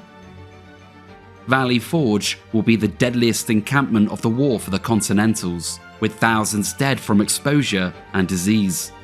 For those that survive the ordeal, many have forged a deep loyalty to their regiments and the army, and with fresh training, they were now more eager than ever to fight. While Washington struggles with his army, across the Atlantic, Benjamin Franklin has secured a monumental victory for the Revolution. Through a brilliant diplomatic effort, in February 1778, Franklin signs a treaty of alliance and friendship with France. The French seek revenge against the British for defeats suffered in the 7 Years' War, and hope to humble their chief global rival. In London, following the defeat at Saratoga, the Franco-American alliance makes for grim reading, and the British government now faces a strategic dilemma with the prospect of fighting a very global conflict. With war seemingly inevitable, the British decide to skip any further pretense, and they declare war on France in March 1778. General Howe, who wishes to be relieved as he faces growing criticism for his handling of the war, is finally replaced in May by his subordinate, General Sir Henry Clinton. Howe had been a skilled battlefield tactician and remained undefeated in North America. But he had been a poor commander-in-chief, failing to coordinate British forces across the continent or developing a singular strategic vision for the war. His replacement, Clinton, is keen for action and a new approach. But his orders from London instruct him to be both on the defensive and ready to send troops to defend the hugely lucrative Caribbean islands from French attack. With an impending expansion of the war, Clinton knows he can expect little to no reinforcements from Britain, and he therefore plans to consolidate his positions before considering new operations. In June, the British prepare to evacuate Philadelphia. Supplying the city has remained a challenge, and Clinton recognizes that the capital now holds little strategic value in the war. Thousands of loyalists leave with the British, and civilians are loaded onto ships and sent to the safety of New York. Meanwhile, Clinton and 10,000 men are to march overland with a vast supply train of 1,500 wagons. They abandon the city on the 18th of June with a column stretching 12 miles long on the road. Washington in many ways is the opposite of General Howe. The Continental Commander-in-Chief is a brilliant strategist for the wider war, but at times a mediocre battlefield general. Although much like his army, Washington is adapting. Perhaps recognizing his static defenses can be outflanked, and that his army cannot yet coordinate overly complicated maneuvers, Washington now instead plans to use his army's flexibility and speed of movement to strike against the strung out and vulnerable British column as it leaves Philadelphia. With 13,500 men, Washington cautiously begins to stalk Clinton's force while looking for an opportunity to attack. On the 27th of June, Washington believes that opportunity has arrived, and he orders his second-in-command, General Charles Lee, to attack the British rearguard the next morning with the hope of drawing the British into an engagement on his terms.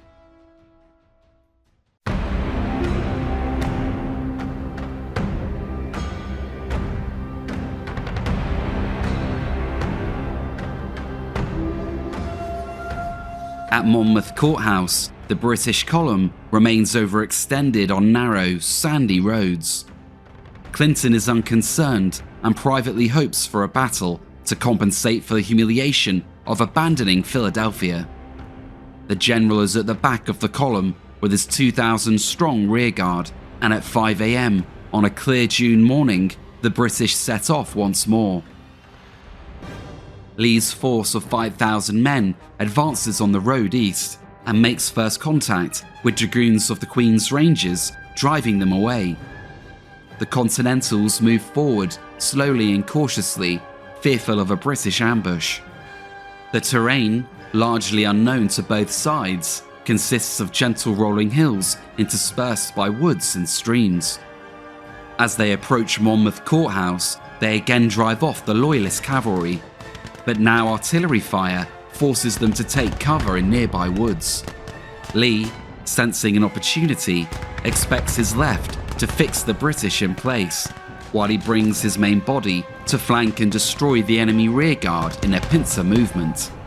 But Lee issues few actual orders, and only one of his 3 commanders is informed of the plan, leaving most of the vanguard guessing.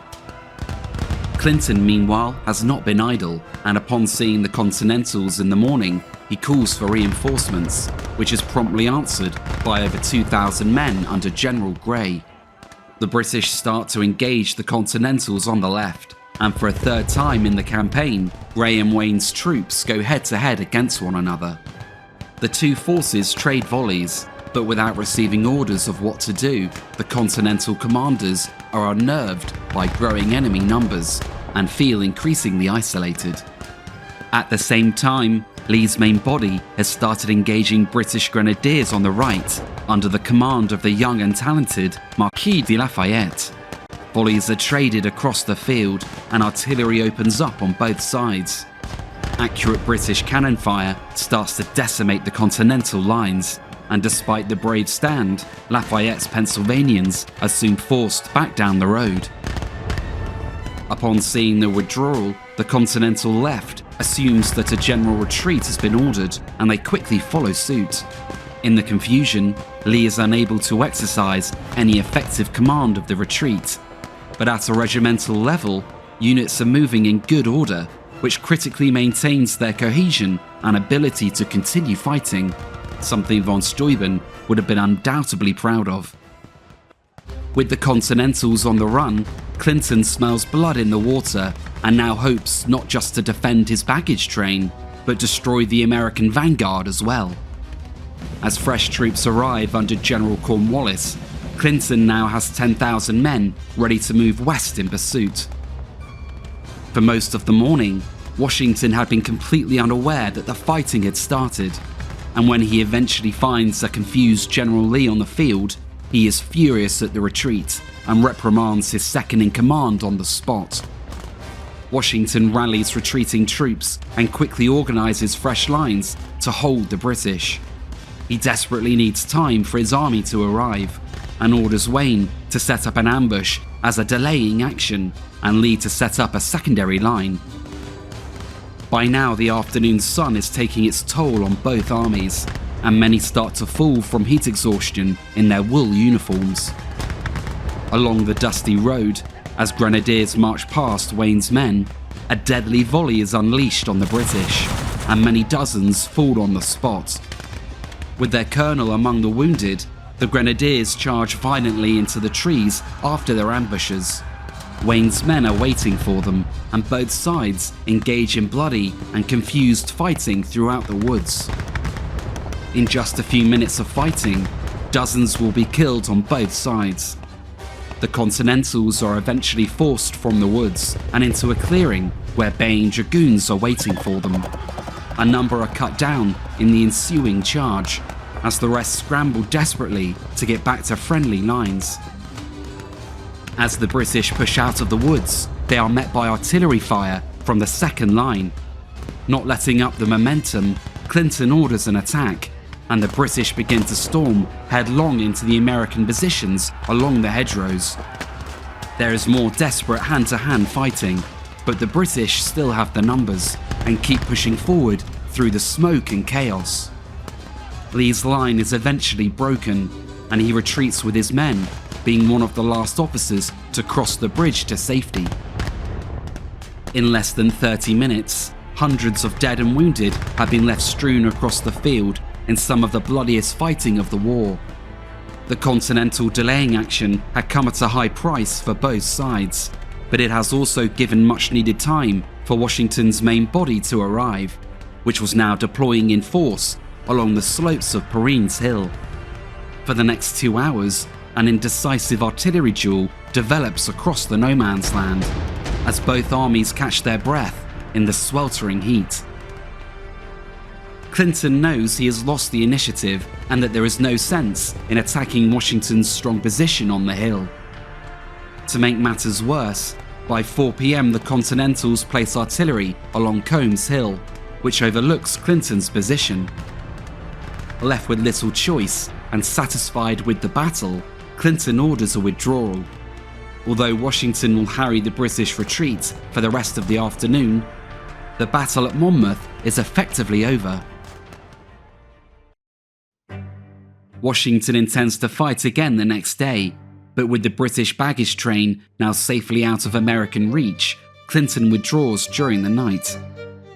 The battle has been inconclusive in both the tactical and strategic sense, but for Washington and the Continentals, despite fighting an almost entirely defensive battle, the unit cohesion and manoeuvring was for the first time truly professional, which greatly improved their performance and confidence after the battle.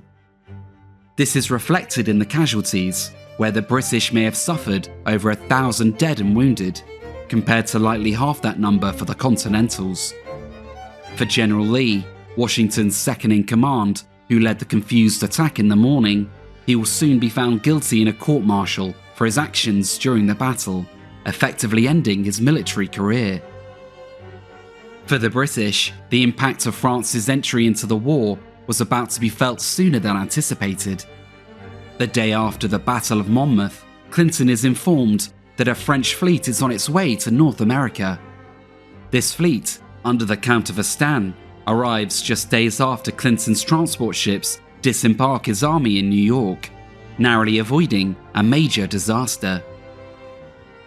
For the first time in the war, the British no longer hold naval supremacy in North America, and their fleet is outnumbered and forced to shelter in the well-defended New York harbor. With Clinton contained, Washington and his new French allies decide to hit the British where they are now most vulnerable, in Newport, Rhode Island. Unfortunately for Washington, however, the first attempt at coordination between French and Continental forces is a failure. Following mistrust between Estaing and General Sullivan and the arrival of a second British fleet, the French are quickly forced to abandon the attack.